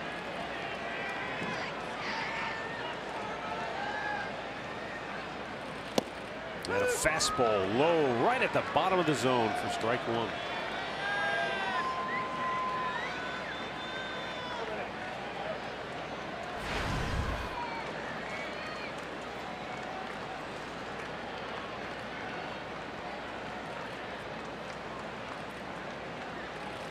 And he chases the slider off the plate for strike 2. And that has been the Carrasco game plan all night long. Get ahead of him with quality fastballs, expand the strike zone with that slider and curveball. Yeah, and that's just a quality pitch. Looking like a strike when it leaves his hand. And he was able to lay off of that one. But you can see a lot. The 4th inning, 17 pitches, that's max. But anytime you're 15 or below, that's a good inning. In that 4th inning is when they had 2 hits. That's the only reason and he had to throw some extra pitches. He almost went. Did he go? Yeah, he did. Went. Home plate umpire Ryan Blackney rings him up. Yeah, he called it. And that gives Carlos Carrasco his 10th strikeout of the night. So he is into double digits. 11th time in his career, first time this year. Yes, it is. We'll look at the side swing. Yeah, he went. He's saying he's trying to plead his case, but the judge says, no, you're guilty. You go down.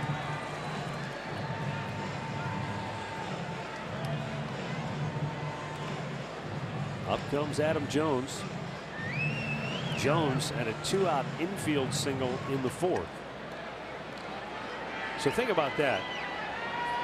Of the 4 hits tonight, 2 of them singles. One was a chopper off the plate, the old Baltimore chop. And Jones, who had an infield single. Mark Trumbo just kind of flared one literally out the end of the bat into shallow center.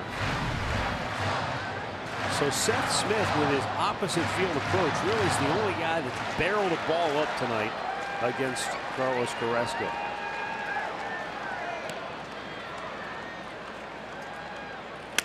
Oh, broke his bat and broke his heart. Side retired. We've played 6. 3-0 Cleveland.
Indians baseball is brought to you by the injury lawyers at Elk & Elk, proud partners of the Cleveland Indians. Call 1-800-ELK-OHIO.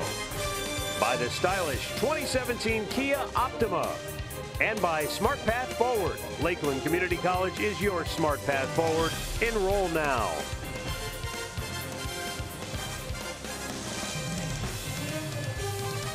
Oriole Park at Camden Yards, just off Baltimore's Inner Harbor. And the Indians lead it 3-0 going to the 7th inning. Roberto Perez will lead it off, doubled in a run and scored in the 5th. Donnie Hart got the last out of the 6th inning, stays on the pitch here in the 7th.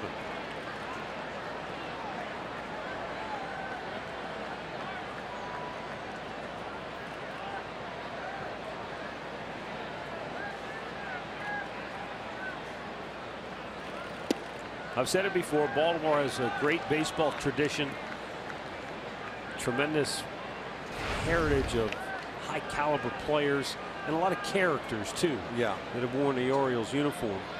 And we had a real treat because one of Rick's former teammates, who was a Baltimore pitcher for years, stopped by the booth and shared with us a funny story that I thought we should pass along to the viewers.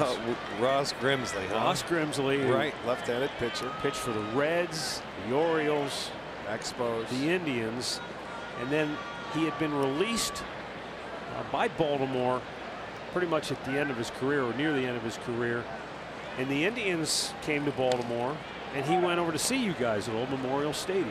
Yeah. Stopped in the clubhouse, he said, to see you and talk to some of the guys. And Terry Pluto, who was covering the team, came over and said, hey Ross, what are you doing now? What are you doing? And Ross was in the middle of a conversation with some of the players, and so Terry was kind of off to the side, and he didn't really think, he didn't know what to say, and so he made up a story. He was raising armadillos. That he was the ground ball foul. He told him he was raising armadillos, right, and figuring Terry would just go, like, laugh and go away. And then Terry got curious. Yeah, armadillos. Said, well, how much? Don't you have to have a lot of land? And he started making up some story about he bought a place and had all this acreage, and he had about 300 armadillos. Yes, he did. And he said, well, what do you feed them? And Ross thought, he said, well, you know, Purina came up with some kind of chow that you just feed them. As Roberto fouls one back. So Pluto's scribbling this all down, right, thinking he's got a pretty neat little angle story here. And Ross went on to talk with you guys and really never thought about it. And a couple of weeks later, his parents called him, and his dad said, what are you doing? Yeah. He goes, you can't raise armadillos up in Baltimore. That's right. And that's when Ross realized that Terry's story had run in the Sporting News. Yeah, his parents read it and got him. Oh, it's beautiful. Here's the 2-2. Just missed outside. Yeah, it was. I was thinking about that earlier. I wanted to say something, but I'm glad you brought it up. Armadillos. Only a baseball player would think to say something that off the wall. Yeah, we had a nice chat with him before the game. He's doing some radio out here. Yeah. I'm over at one of the local Dempsey's stations. Yeah, one of the local stations over at Dempsey's bar. That's right over here in the. Over in the old B&O building, right next to the ballpark. Yes, right next to the ballpark. Yeah, I didn't realize he worked for the Giants a long time. 16 years. Nice World Series ring there. His time with San Francisco.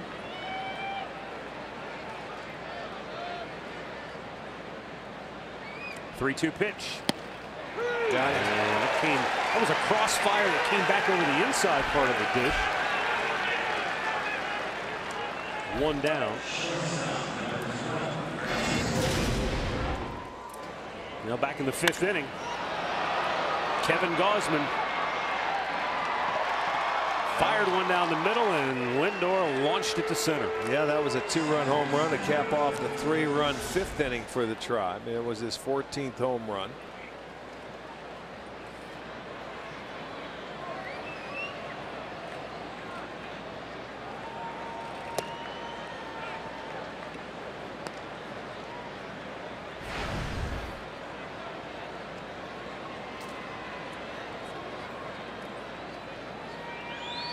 Lindor 1 for 3 tonight. 3 hits in the series. This one's a little bit more off the end of the bat. Thus playable for Jones. 2 down. Swinging to summer tomorrow night here in Baltimore, where the Indians wrap up this 4-game series against the O's. Clevenger and Miley the matchup. Indians live starts are covered at 6:30. First pitch at 7.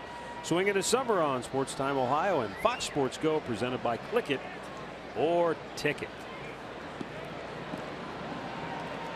I read where one of the comparisons made with regards to Donnie Hart was Darren O'Day, who I believe is on the DL right now. Yeah, for Baltimore from the right side. Yeah, just kind of that crossfire, you know, a little bit of a sidearm. Tough to pick him up on a different angle. Mm-hmm. Yeah, O'Day was supposed to throw today, and he may be available by Friday. O'Day, I think, is bigger. He's 6'4". Yeah, but he gives you a different angle. Yeah, comebacker. And the inning is over.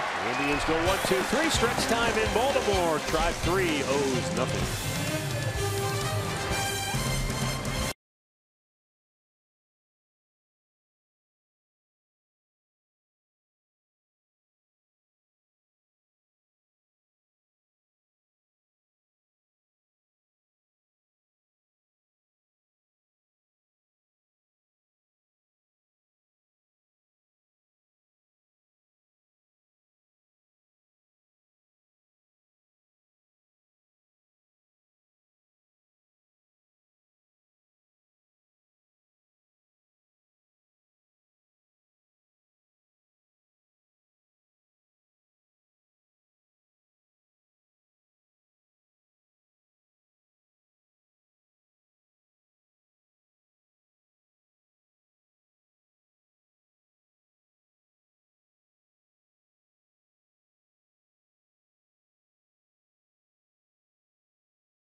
Presented by Sports Time Ohio is back. Include your first drink.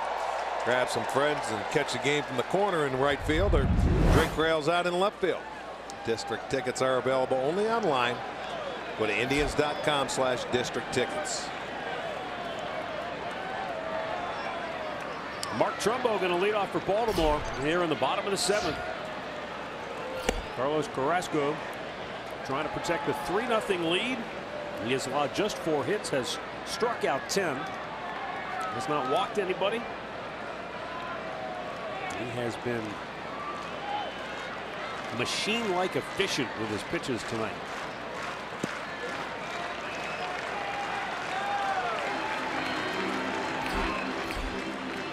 Well, there you see 54 of his 80 pitches were strikes, so outstanding for Carlos. One of the few times that Trumbo has found himself in a good hitters count in this series so far. Then he comes and drops a 2-0 slider on you, saying, oh my gosh. I mean, well, that's where as a hitter you just tip your cap. You say, my goodness, he's looking for that fastball. Finally got himself, as you say, in a good hitter's count, and he doesn't get a good pitch to hit. Able to take. It's 3-1. Okay. Missed with his fastball, so he goes back into another hitter's count. See if they come back with another slider. They're going to go a little, try and paint that fastball away and get it on the plate a little bit more. Fastball away.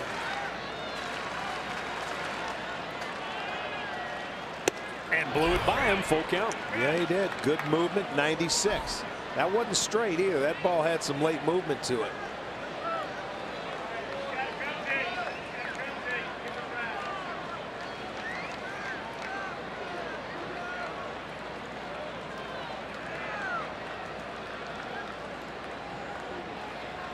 Another fastball, and Roberto's just pounding his glove. He thought he should have held on to it, but I don't know. Well, that ball is just deflection. It either sticks or it doesn't. There's nothing he can do to improve that. It's right there. It hits the glove. It just doesn't stay in there. Well, he knows, especially when you're facing a guy like Trumbo. Yeah. You want that one to stick in there. Well, yeah, you want it to stick in there. You sure do. Hit on the ground right up the middle. Well, the extra strike. See what happens? Trumbo now 2 for 3. Time for a game break. Here's Opolowski.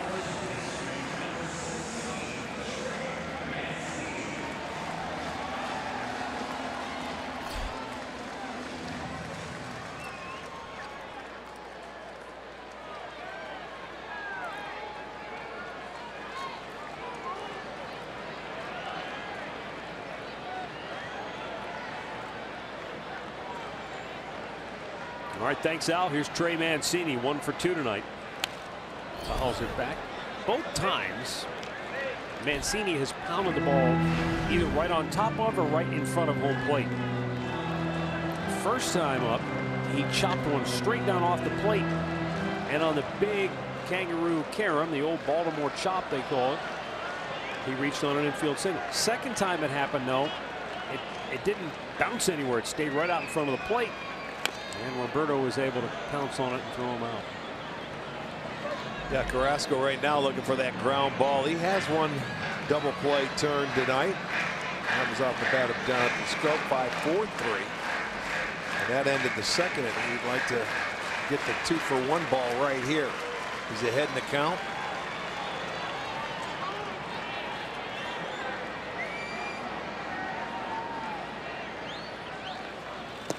Way outside.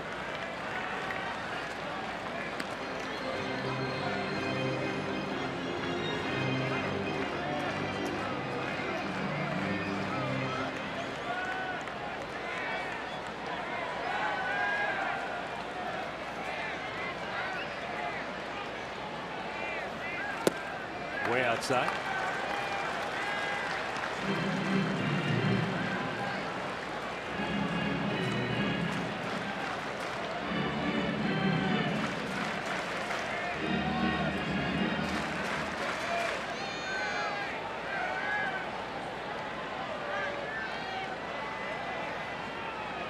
Two. And a line drive, base hit center field. And stopping at second base is Trumbo. The Orioles with back-to-back hits to open the bottom of the 7th. They come back, and now they have the tying run coming to the plate. So they battle after back-to-back singles. They did that one time with 2 outs in the 4th. But this ball got a little too much of the plate right there from Carrasco, and he lines it into center field. Well, there's nobody out in the 7th inning now with the first 2 guys aboard. And now this is the 3rd time through the order. Baltimore's going 3 for 5 against Carrasco, and Jonathan Scope 0 for 2 on the night, steps to the plate. No action at the moment, but that's probably about to change, one would think, in that Indians bullpen as Carrasco is about to make his 91st pitch of the night.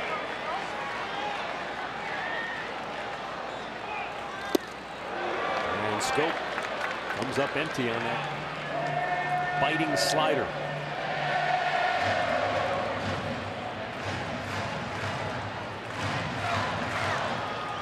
And it looks like it will be Andrew Miller in the Cleveland pen.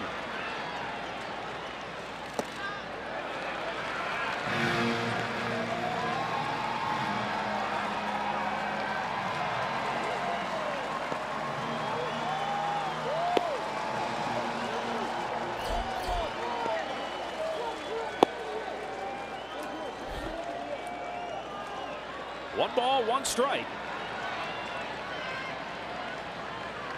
Scope has legitimate power, 14 homers on the year and 20 doubles. It's in the dirt. And it's 2-1.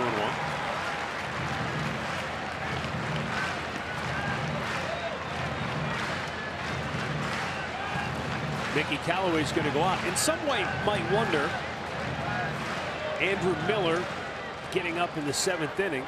Is this a case where Tito would, look to use him for multiple innings? Well, this goes back to when they originally acquired Andrew Miller. It gives you the ability to say, hey, the save might be right now. And that's not to say he's going to be in the game in the next pitch or two. But Tito's getting him up because if they get another hit here, all of a sudden the game's on the line right now, and he may need to put this fire out quickly. Well, that's why Mickey's going out there to try and settle down Carrasco. He's been so good tonight. He's just looking to see if he can get him a ground ball. No, you've been down in the zone. Don't worry about it. If he hits it, let him hit it on the ground at one of your boys. We can turn a pair.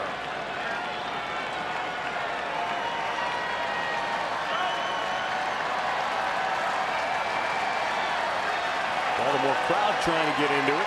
2-1. Swung out and missed. That's a terrific breaking ball off the dish. And it evens the count at 2-2. That's where you see a Scope trying to do damage and tie the game up on that swing. He took a really big swing, and that breaking ball was the perfect solution for it.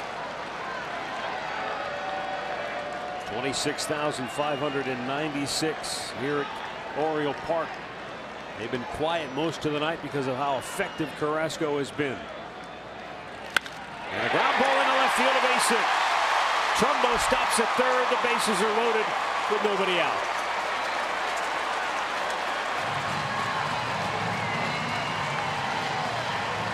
And I would have to believe that's going to be it for Cookie. Here comes Terry Francona to make the move. Well, look at the sequence pitch by pitch. He missed after getting strike one. Fell behind. Now it's a 2-1 count. He gets him to swing. Had a very good pitch away, but this one he leaves it upstairs. So it's 3 straight hits to start the 7th inning, and Carrasco is done for the night. Wow. 4 hits in 6 shutout innings with 10 strikeouts and no walks. And then here in the 7th, single, single, single, night over. It's Miller time when we come back.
Coming into a really tough spot. There is no tougher spot for a reliever probably to come into than bases loaded, nobody out. Nobody out. Now it is a 3-0 Indians lead, so he's got that going for him, and he's got the bottom part of the order. But a pinch hitter, Joey Rickard, will hit for Hyun-Soo Kim. Right-hander. Kim, a left-handed bat. One of only 2 in the lineup for Baltimore tonight.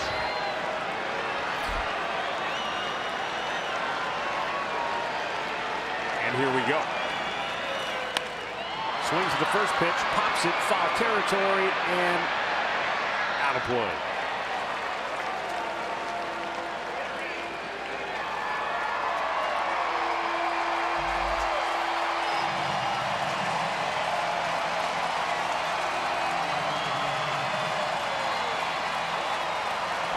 Miller has had the benefit of a couple of days off. He last pitched on the 18th, a scoreless inning against the Twins. Breaking ball hit to third. Ramirez coming home. There's the force. Throw to first. Not in time. So the bases stay loaded. 1 down. And it's still a 3-0 Indians lead. Good try. You go 5-2 and then you try and throw him out at first base. It was close, but Ramirez, he had no problem. Let's go. Let's get the force out at the plate, and you can see Rickard beats it out.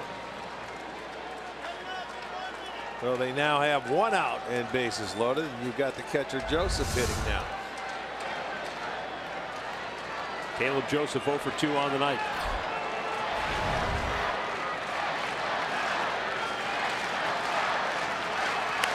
And he swings at the first pitch and fouls it off the front of the Indians dugout.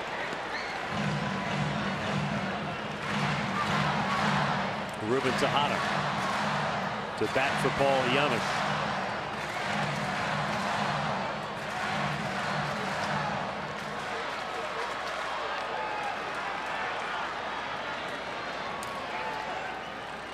Swung over the top, and it's 0-2. Yeah, they're in swing mode now. They know they've faced Miller before when he was with the Yankees. They know what it's like. This guy's about as nasty as you can get, so anytime they see something they think they can hit, get after it early. But now Andrew got a chance to go for the strikeout. Has him down on the count 0-2.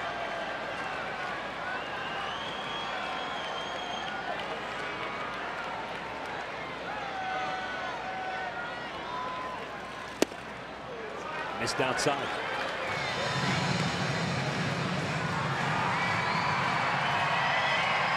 Yeah, it's one of those things where Baltimore has at least the experience of facing Miller a number of times, but he also has the experience and comfort level of having pitched here quite a bit too. Right. Yes, he did. He sure did. That's what he was. He tried to go with the backdoor breaking ball, and he missed. But then again, he's going to go back foot slider, and then he's trying to get him, you know, to chase it, and he does. Look at the sequence. Starts him slider in off the dish, strike 1. Breaking ball down, strike 2. He missed with that backdoor slider, but let me go back foot slider, and I got you. A little too anxious, so there's 2 outs and a chance to get out of this inning and keep Baltimore down to no runs after a bases loaded, walking into this jam. Ruben Tejada does not have an official pinch hit appearance, but he's a .231 hitter in the 10 games that he has played with J.J. Hardy on the DL. Tejada is 6 for 26. Paul Yanis, who he replaced, is 0 for 8. And struck out both times tonight against Carrasco.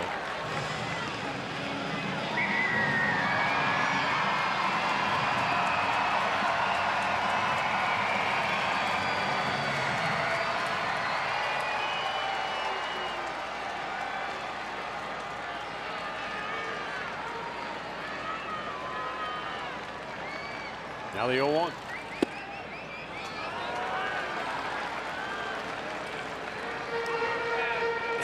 It's amazing, Rick, how Miller can make one pitch look like a lot of different pitches, because that slider, he can come back door with it against a right-handed hitter. He can bury it on his back foot. He can slow it down. That time he nailed the outside corner. And then he's always got, here's 95. Whew, fastball in his Right, back that's pocket. always in his back pocket. This is a slow breaking ball, about 82. Wow, you may have caught a break there. That looked like it wrapped around the plate. Those kids they're saying one more.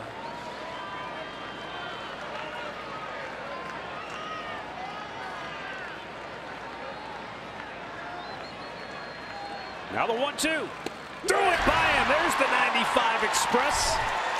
Andrew Miller comes into a bases loaded, nobody out situation, punches out a pair, and leaves the Birds stranded.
Telecast is presented by authority of the Cleveland Indians and may not be reproduced or retransmitted in any form. And the accounts and descriptions of this game may not be disseminated without the express written consent of the Cleveland Indians.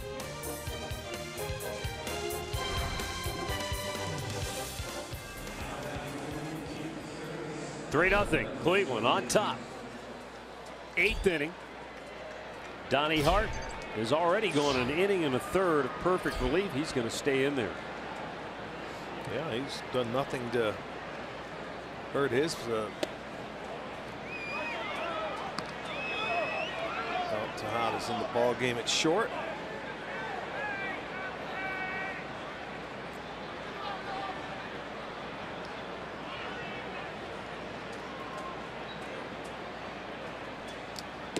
Way outside.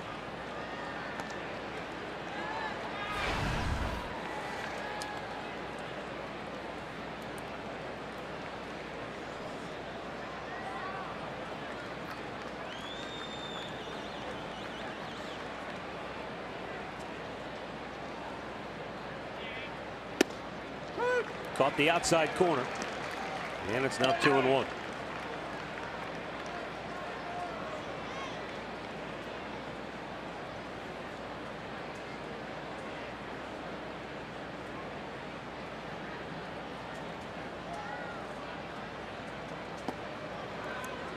Three balls and a strike. At the moment, Baltimore's bullpen is quiet.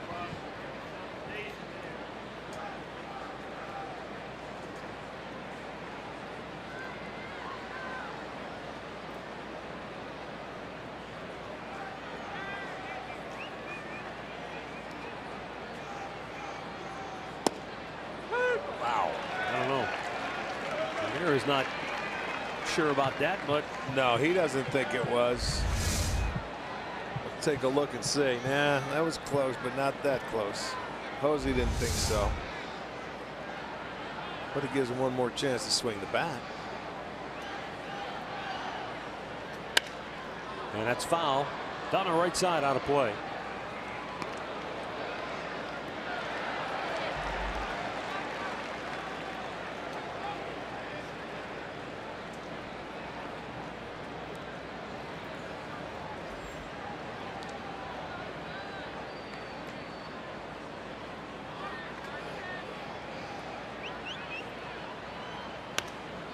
Pop back out of play. Well, how about that big matchup in the NL West between Arizona and Colorado? Out at Coors Field, the Arizona Diamondbacks trailed 1-0 after a Mark Reynolds home run for Colorado in the second inning. Then in the fourth, the Diamondbacks scored 10 runs. Oh, yeah. Is that right? Welcome to Colorado. Without a homer. Scored 10 runs. They lead it 10-1. High pop. This looks like it might stay in play. Machado down the line makes the catch.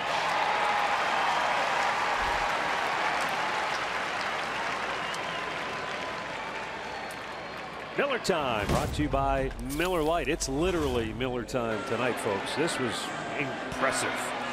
Well, you come in with the bases loaded. The first ball gets grounded to third. They go home and try for the double play. They don't turn it, but then he comes up and gets the strikeout, gets a strikeout on the fastball. And I mean, not many guys can do that. Walk out into that situation, make it look like it's no big deal, and get out of it in a 3-0 ball game. And that's when Baltimore had their chance. It was great how the crowd was, because when they were no outs, they felt they had a chance to get into it. After he got 2 strikes and 2 outs, they just sort of said, okay, here we go. They knew it. They weren't sure much longer. He took it right away from him.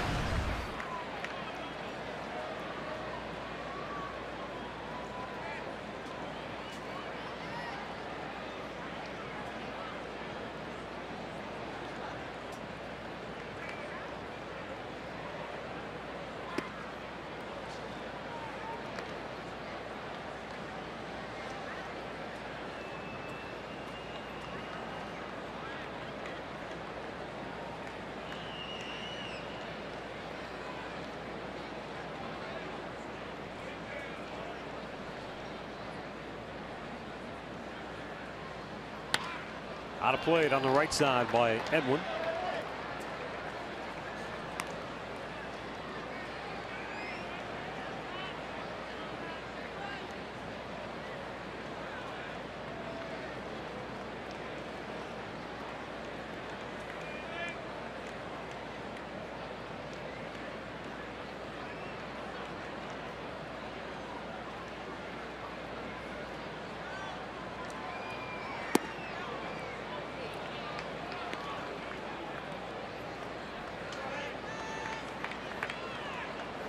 Edwin struck out a pair, or has struck out twice tonight, in the once in the fourth, once in the fifth. And that was against Gausman, who really pitched well except for one stretch of 4 batters. Yeah, he left the ball in the middle of the plate. You're right, and 3 of those 4 hits. Kipnis hit a ball away that he stayed on and went the other way with it, but the Zimmer, Perez, Lindor, all 3 were center cut, and they took advantage of it and they hit it.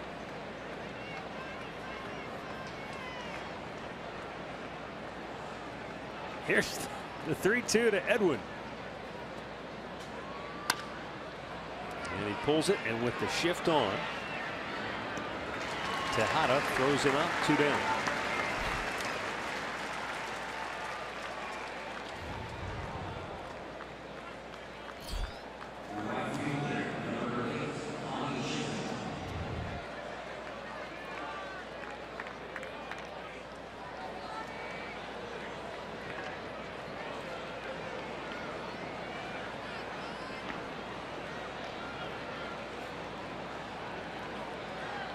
Chisenhall singled in the second, fly to center in the fourth, walked in the sixth. Takes an inside corner strike.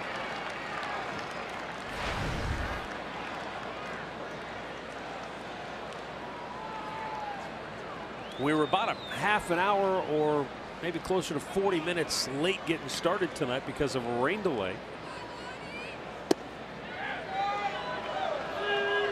Weather forecast said there was about 10, 15, maybe 20% at most chance of rain today.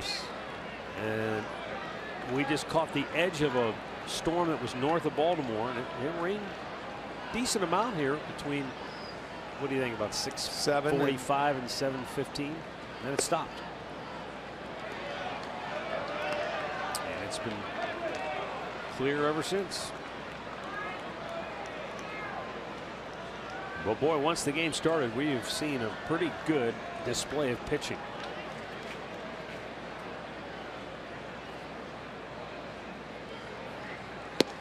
Carrasco 6 shutout, now picked up by the bullpen, and really Gausman for 4 innings was terrific. Struck out Austin Jackson to start the 5th, which gave him 7 strikeouts on the night, and then single double homer. It was 3-0. Then he gave up a hit, struck out the next 2, giving him 9 on the night, and that's been it. The only runs of the game. Yeah, and Baltimore trying to stop their streak of allowing 5 runs in a ball game.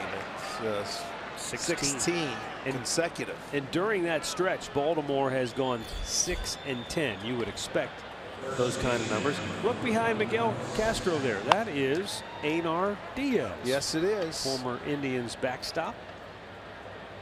Now working on the Baltimore coaching staff here. Out in the bullpen.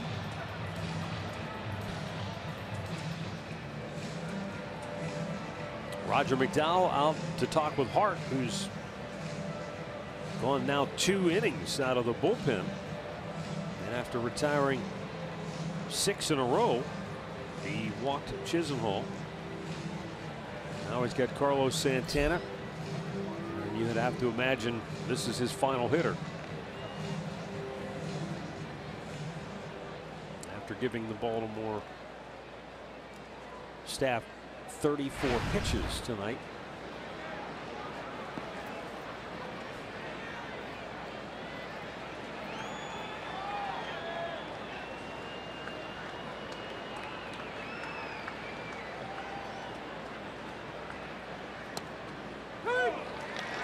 And a slow breaking ball dances over the dish for strike 1.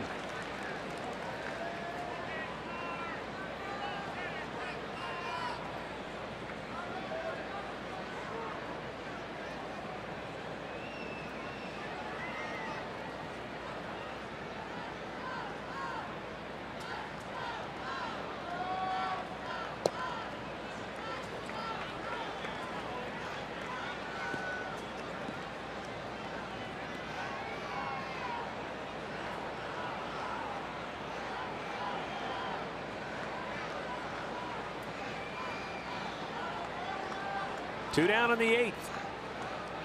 And the 1-1 on its way. Runner goes. Good jump for Lonnie. Here's the throw. Not in time.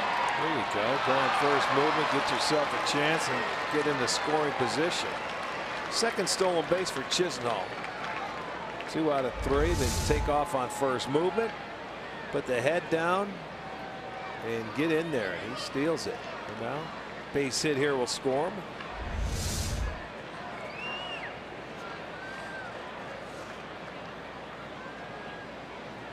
Santana has struck out, grounded out, fouled out on the night.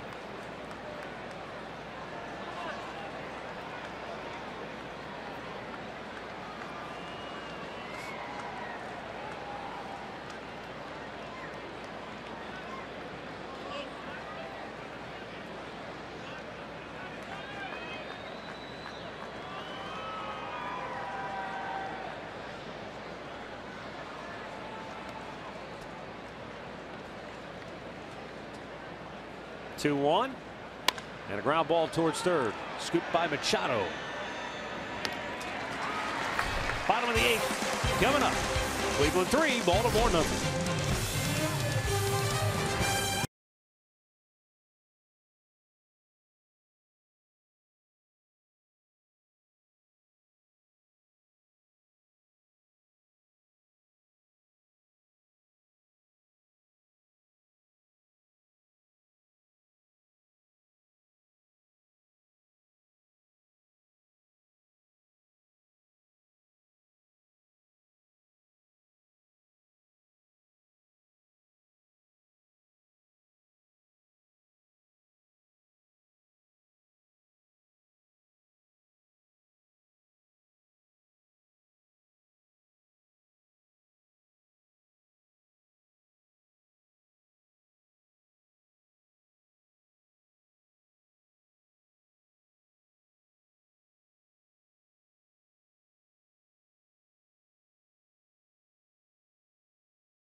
Back out here for the Indians is Andrew Miller. He only made 10 pitches. How about that? You come into a bases loaded, nobody out situation, and you make 10 pitches to get out of it. Craig Gentry going to pinch hit for Seth Smith. Right-handed batter in there, takes a strike. Yeah, that's pretty impressive. But as we talked about, the Orioles have faced him before. They know him, and they're not going to spot him a strike, especially with guys on base. You wouldn't think. You're certainly not going to try and work him.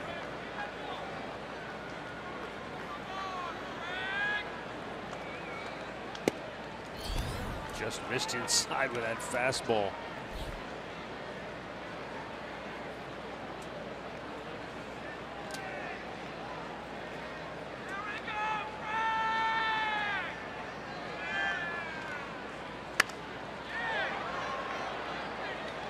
You know, I was thinking that with Andrew Miller as effective and as just overpowering as he has been, when you think back to some of the really good bullpens as Gentry is out on strikes. That's 3 straight strikeouts now for Miller.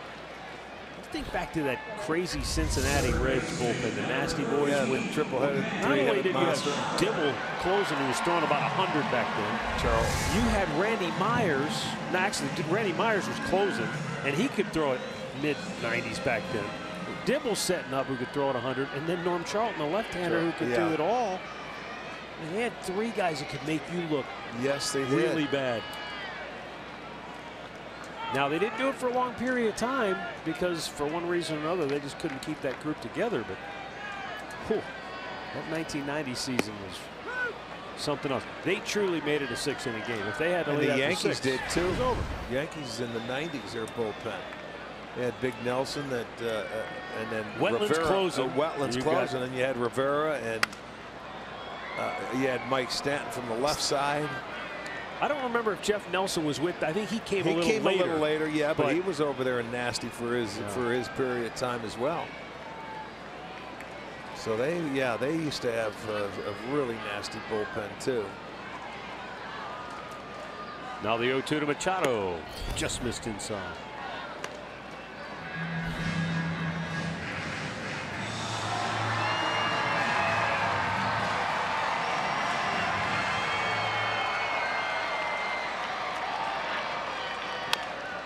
Slowly chopped to third. Ramirez flips it over. 2 down. Let's recap our storylines courtesy of Mazda. Ramirez and Encarnacion, the big 1-2 punch. Well, they've been held in check tonight. It was Frankie Lindor with the 2-run homer, and Roberto Perez before that, the RBI double. It was truly 3 consecutive hitters, and that's it. That's the only offense we have seen in this entire game tonight. Carlos Carrasco, he was really good for 6. Whether he ran out of gas or was the victim of a couple of bad breaks in the 7th, 3 straight singles. They chased him, and Andrew Miller has just come on, and it's like he's thrown a big net over Baltimore. They can't move. He's clipped their wings. It's really been a well-pitched game on both sides.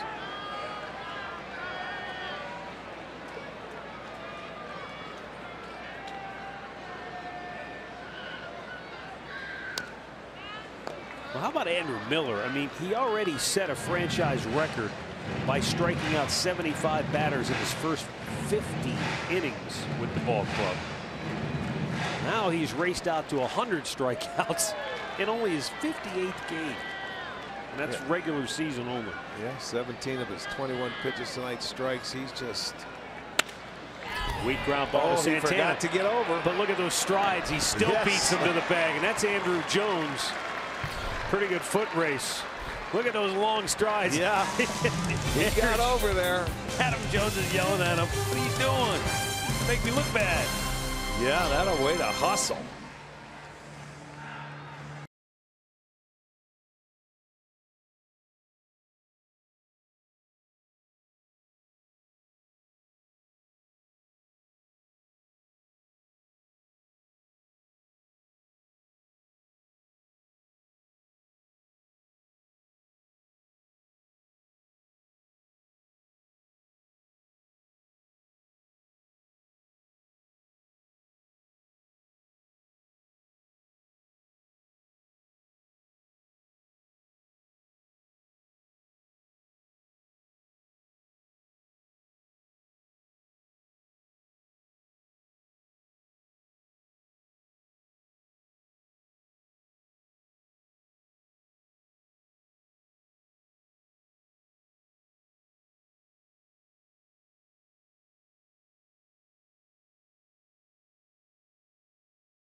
He could have crab cakes. He could have crab claws. Meantime, Miguel Castro coming on for Baltimore. Third pitcher of the night for the O's. Donnie Hart, impressive, went 2 1/3, scoreless, hitless, only allowed 1 walk.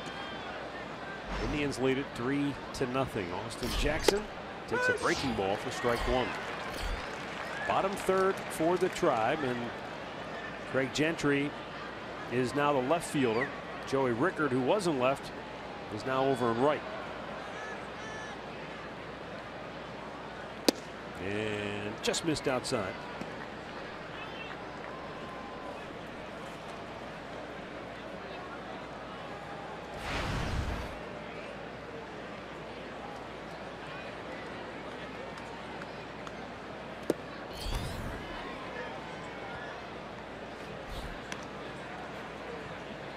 Two and 1 to count.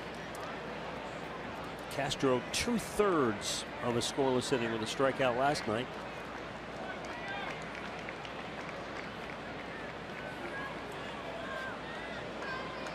And that gave him his first major league win. Because remember, he came in and then Baltimore got the back-to-back doubles to take the lead 6-5. Yeah.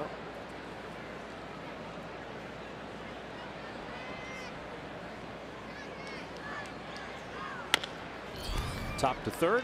Machado. 1 down.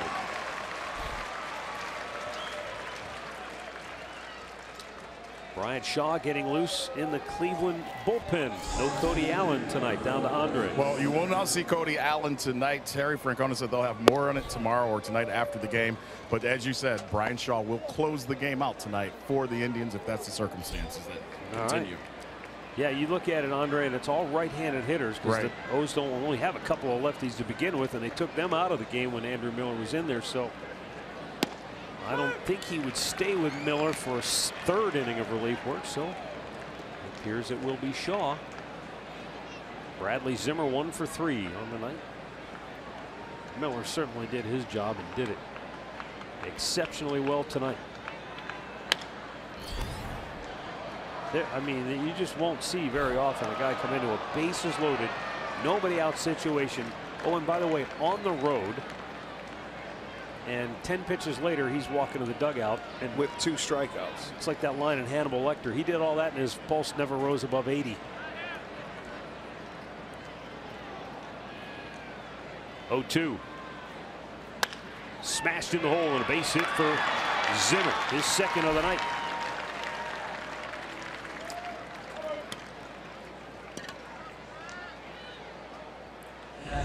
Well, he finds a way to get his knocks. I'll tell you that. He went down and he ends up pulling that one in the hole between first and second. This could be an opportunity to see him off and running here in this situation. 1 out. Maybe to add 1 on. Why wouldn't you? Roberto Perez 1 out of 3, doubled in a run and scored in the 5th.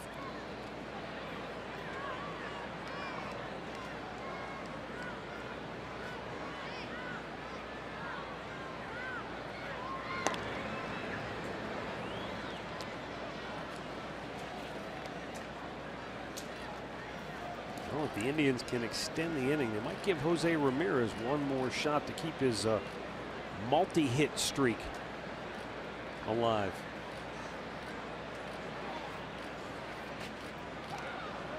Perez at the plate, Lindor on deck, Kipnis to follow, and then Ramirez would be due up. He's 1 for 4 tonight, which extends his hitting streak to 9 games, but he came in with 8 straight games. Multiple hits. Yes. There goes Zimmer. Yeah. Hey, he took the pitch. Get down. He's in there. And stolen base number 7 for Bradley Zimmer. Yeah, he gave him a chance to steal it today. And he just outran that ball. You know, there was a good throw coming down, but watch, going feet first. Good slide, get that pop up, and he just got in. Gets the foot to second base. That's stolen base number 7. 7 out of 8.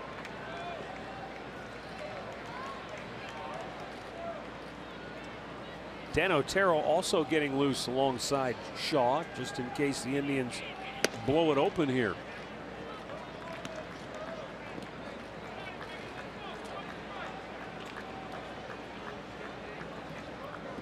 Roberto in a good spot with a 2-0 count.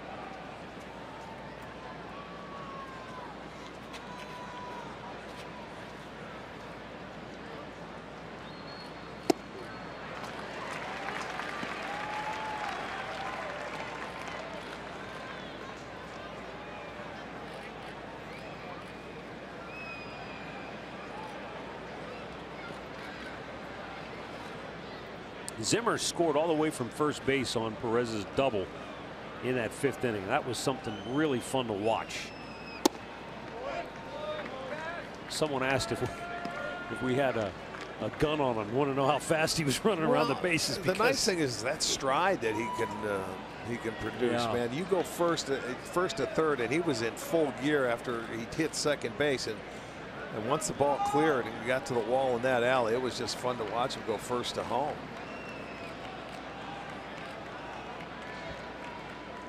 3-1. Line drive base hit into left field. Zimmer going to be stopped at third as Gentry got up and unloaded it quickly. Yeah. And so first and third with 1 out. Ball was hit a little too hard there. All right, let's go back and take another look. This was in the 5th. There he is, full stride. Good angle. Made it look smooth, didn't he? Murph said he went from second to home 6.6 seconds. In full stride, yes, sir.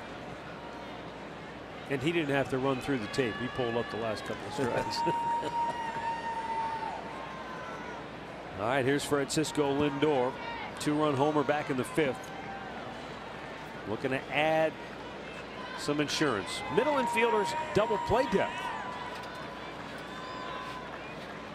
You saw Machado, he's even with the grass, but off the line.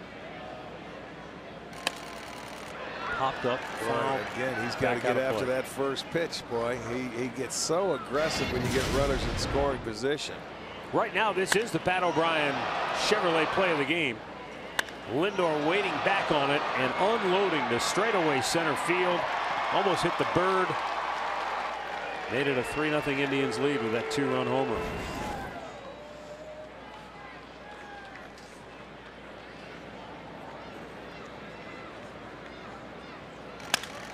And he singles through the hole into right field. Zimmer scores. Perez stops at second. 4-0 Cleveland. Lindor's second hit of the night, and he's driven in 3 of their 4 runs. Well, off the end of the bat, sounded like he broke his bat, but he tried to pull that little changeup, but it finds the hole between first and second. They were holding the Perez on, so it gets into right field. They add 1 more. And still, Baltimore not out of the woods yet. Still trying to stop that streak. Yeah, definitely. You can see just a little sliver of the end of his bat went flying off on contact. Now Jason Kipnis 1 for 3 on the night. Instead of the double play, and Ramirez will get another chance to hit. He's in the on-deck circle. Kipnis a strikeout. He walked in the 4th, singled and stole a base in the 5th. And a comebacker to the mound in the 7th.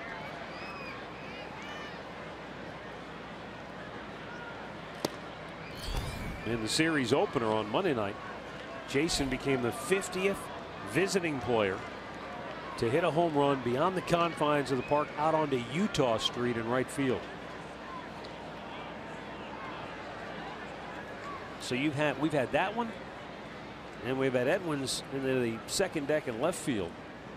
So a couple of really prodigious blasts in this series by the Indians.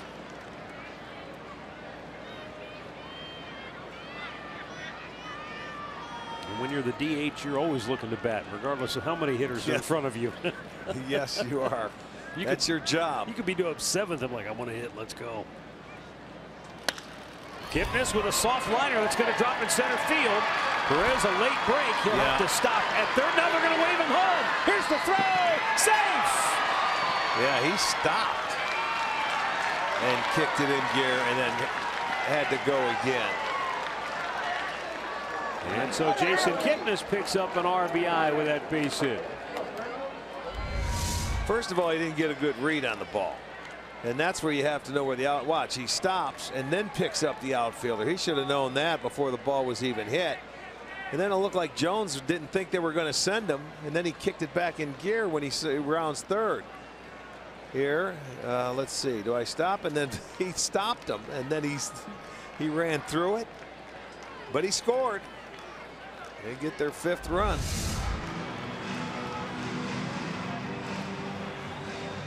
Indians have had, as a team, 10 or more hits in 8 straight. Only the Rockies have done that this year. And the Indians haven't done it in over a decade. It's something, Arch, how, it seemed like this team offensively was just spinning its wheels night after night after night. I don't know what it was that suddenly clicked for them, but they have been on some kind of roll. Yes, they have. 4 straight hits in this inning. And, they've done a much better job hitting with runners in scoring position in the last month. Now Jose Ramirez, 1 hit on the night, trying to keep his multi-hit streak alive if he can deliver here.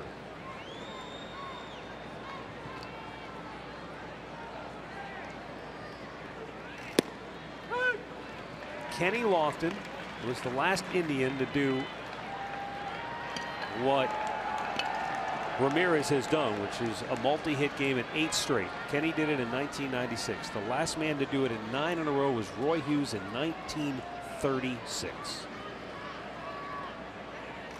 And there it is. There it is. He keeps it alive with a base hit in the right field. Coming around third, Lindor will be stopped and the bases are loaded. So Jose Ramirez, with his 2nd single of the night, has made it 9 straight. Not since 1936. You're talking more than 80 years. That's incredible. He is. Well, they had to get a few knocks to get him an at bat, and they certainly did. I just want you and everybody to know, next up on the list, Shoeless Joe Jackson. He did that twice, didn't he? He had a 10-game streak in 1911 and an 11-game streak in 1912. Wow. Jose Ramirez now chasing the ghost of Shoeless Joe. How cool is that? Timeout in Baltimore. It's now Cleveland 5 and the Orioles nothing.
Jose Ramirez 1 game back of Shoeless Joe Jackson for the 2nd longest streak in Indians history. And I wonder, Andre, do you think maybe we could find a copy of Field of Dreams that maybe with that's dubbed in Spanish, so we could have Jose get a better feel for Joe Jackson? I got to talk to Anna Bolton about that after the game tonight, our translator, to see if she can do that. I don't even know. I hate. I'm gonna have to ask him if he even knows who Joe Jackson is. Sure he doesn't. I mean, no, there's no way. I don't think he could. I know, but I want to have the conversation with him. It's going to be fun. Look out. We may have some more explosions. Well, Edwin Encarnacion is 0 for 4 tonight, but he's hungry. He wants to eat. Yeah, and this is the 18th consecutive game that the Orioles have given up 5 or more runs with that hit by Ramirez. And I think it's Philadelphia that has 20, which is the longest over there in the National League. They already have the American League record, and that's not something. This really was a nice pitch game up until they ended this inning. And Castro, who you said got the win last night, got the first out, and then 5 straight hits.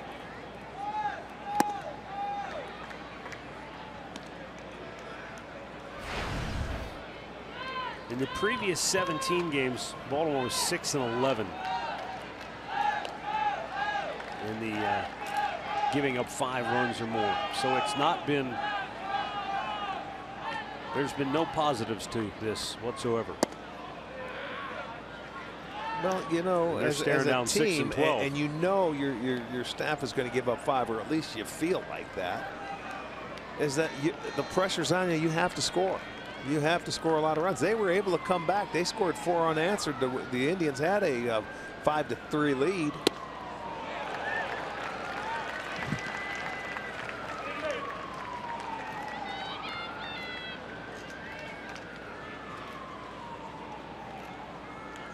Two. Here's the count. Bases loaded. 1 down.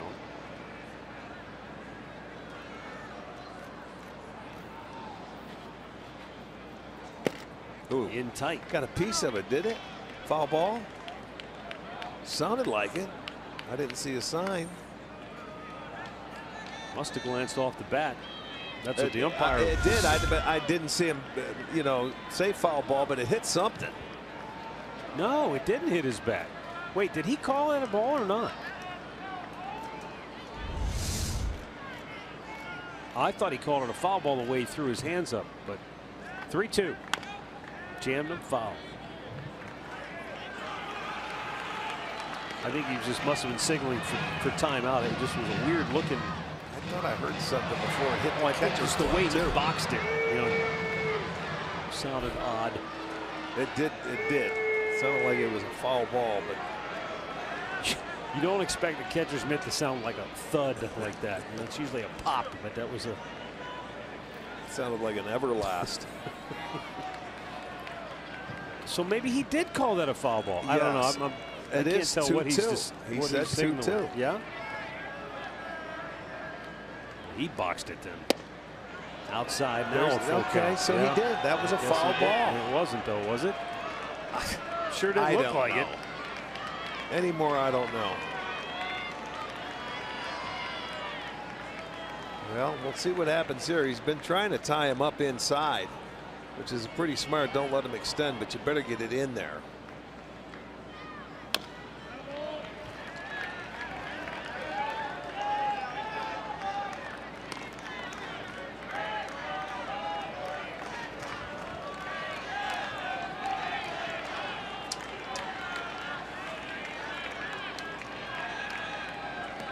Bases loaded. 1 out. Indians leading it 5-0. And a chance to absolutely blow the lid off this baby here. The payoff. And he got him with a fastball right at the bottom of the strike zone. 2 down. Well, good pitch. He kept it down, and he just couldn't pull the trigger on it. He knew it. After he took that step, he knew it was a strike. And he will turn and walk back. So Asher comes in and makes a good pitch when he had to. Now Alec Asher will face Lonnie Chisenhall, who was 1 for 2 and a couple of walks tonight.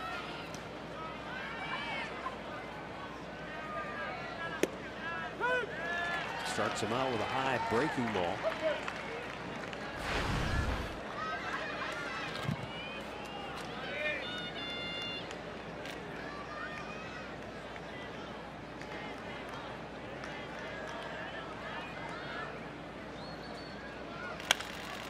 High pop up. Shallow center. Out goes Scope, the second baseman, and it's the left fielder, Gentry, who staggered a little bit but makes the catch and ends the inning. Tribe tacks on 2 more. Lindor with a base hit. Kipnis with an RBI. And Jose Ramirez extending his streak.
Orioles nothing. Dan Otero, his 26th appearance of the year. He's got the 4, 5, 6 hitters due up for the Birds. And Eric Gonzalez has come into the game now to play second base.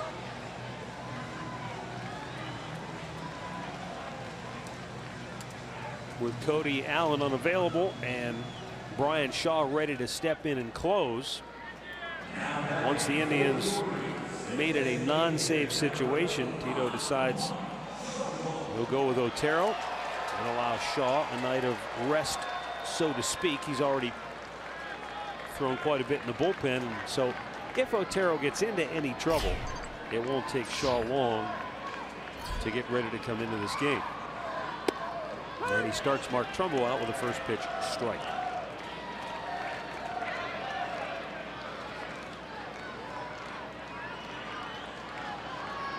Indians looking for their 9th shutout this year.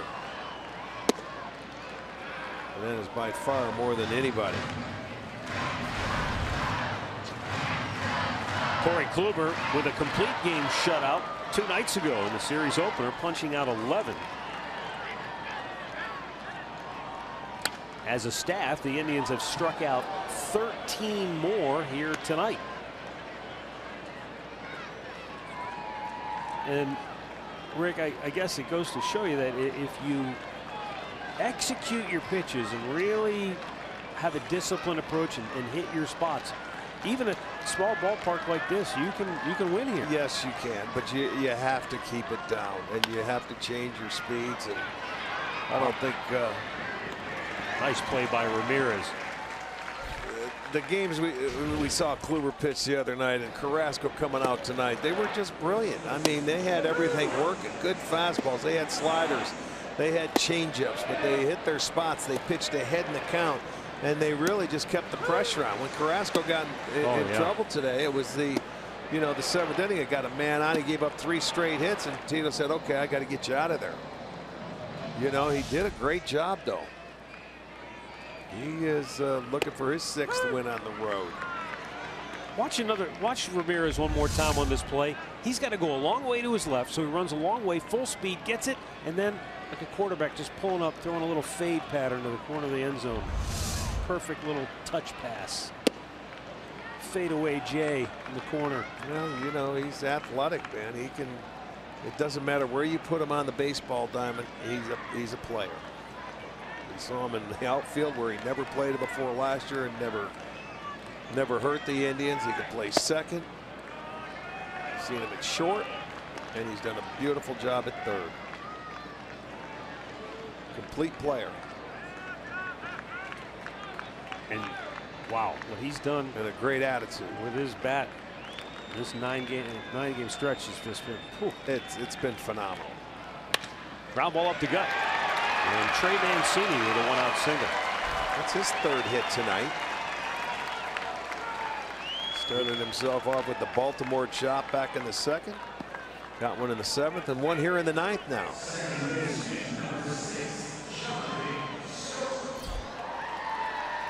To bring out Jonathan Scope, 1 for 3 tonight.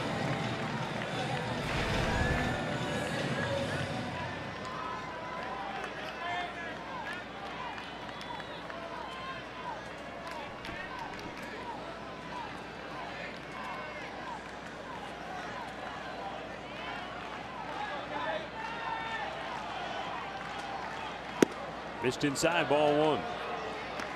We had a 44-minute rain delay at the start. And then after that, it's been ideal weather here tonight. Out of play. It was scoreless through 4. And then in the 5th with 1 out, Bradley Zimmer singled. Roberto Perez doubled him home. Lindor hit a 2-run homer, and in the span of 3 batters, it went from a scoreless game to 3-0. Yeah, and it had to be a span of about 8 pitches or something like that, and they were all down the middle, those pitches that those guys hit. And there's a line drive base hit.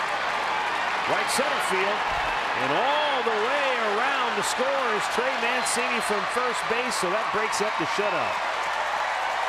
Jonathan Scope with his second hit of the night.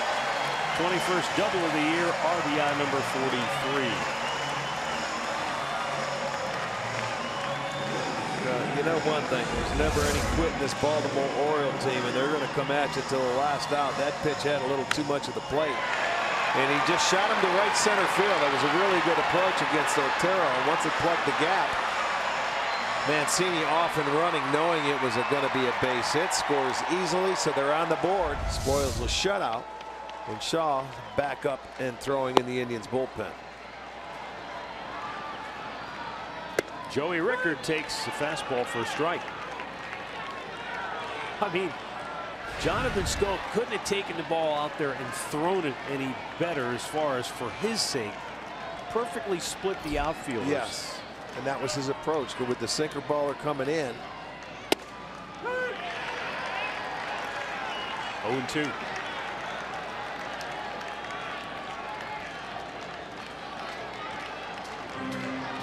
Murph told me it ended up being a 10-pitch sequence when the Indians scored their 3 runs in the 5th. So it was a span of 10 pitches? Yeah, 10 pitches.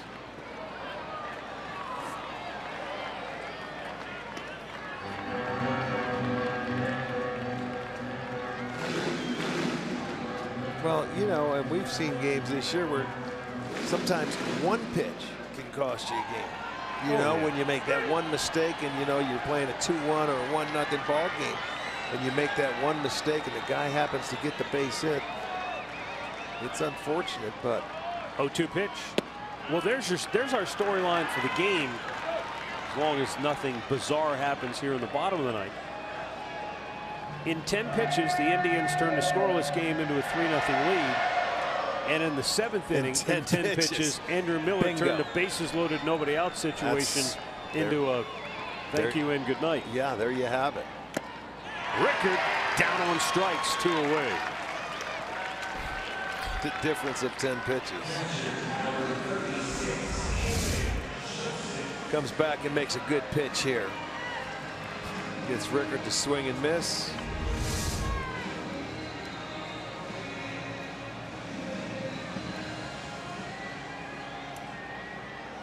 It's down to Caleb Joseph, and Dan Otero trying to close this one out. Perfect pitch outside corner, well located.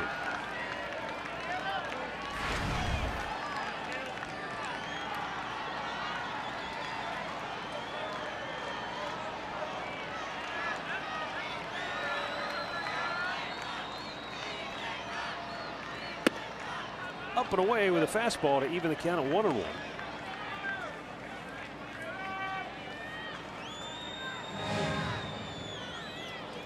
Series finale is tomorrow night.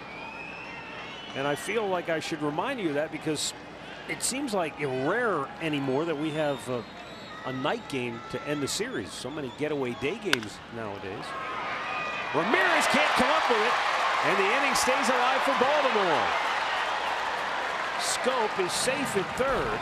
I'm not sure Ramirez would have had a play even if he comes up with it cleanly. I mean, it's deep in the hole. I know it's the catcher running, but well, let's take a look. Let's see the hop.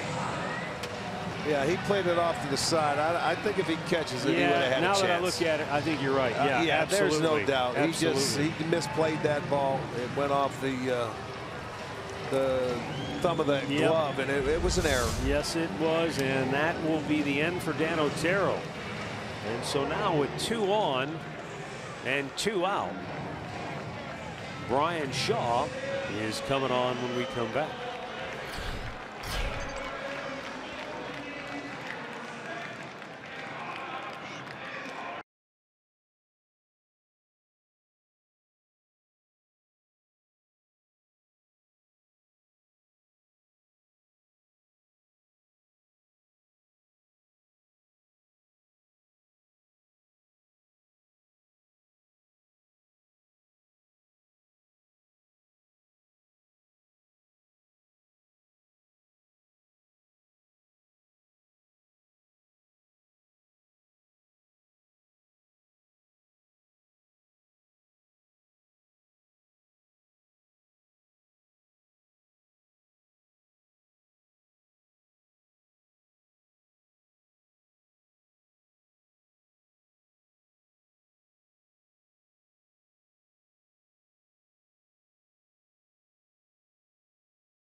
But because of the error, Bryan Shaw comes into a save situation now.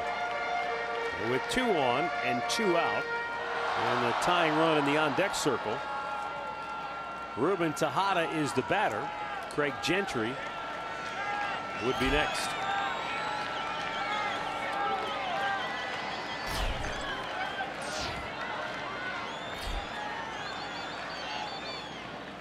Swung on and missed. With Tejada, it's like he made up his mind. I'm swinging. Yeah, and he tried to hit a 3-run homer on that first pitch. He took his crack at it. Almost fell down.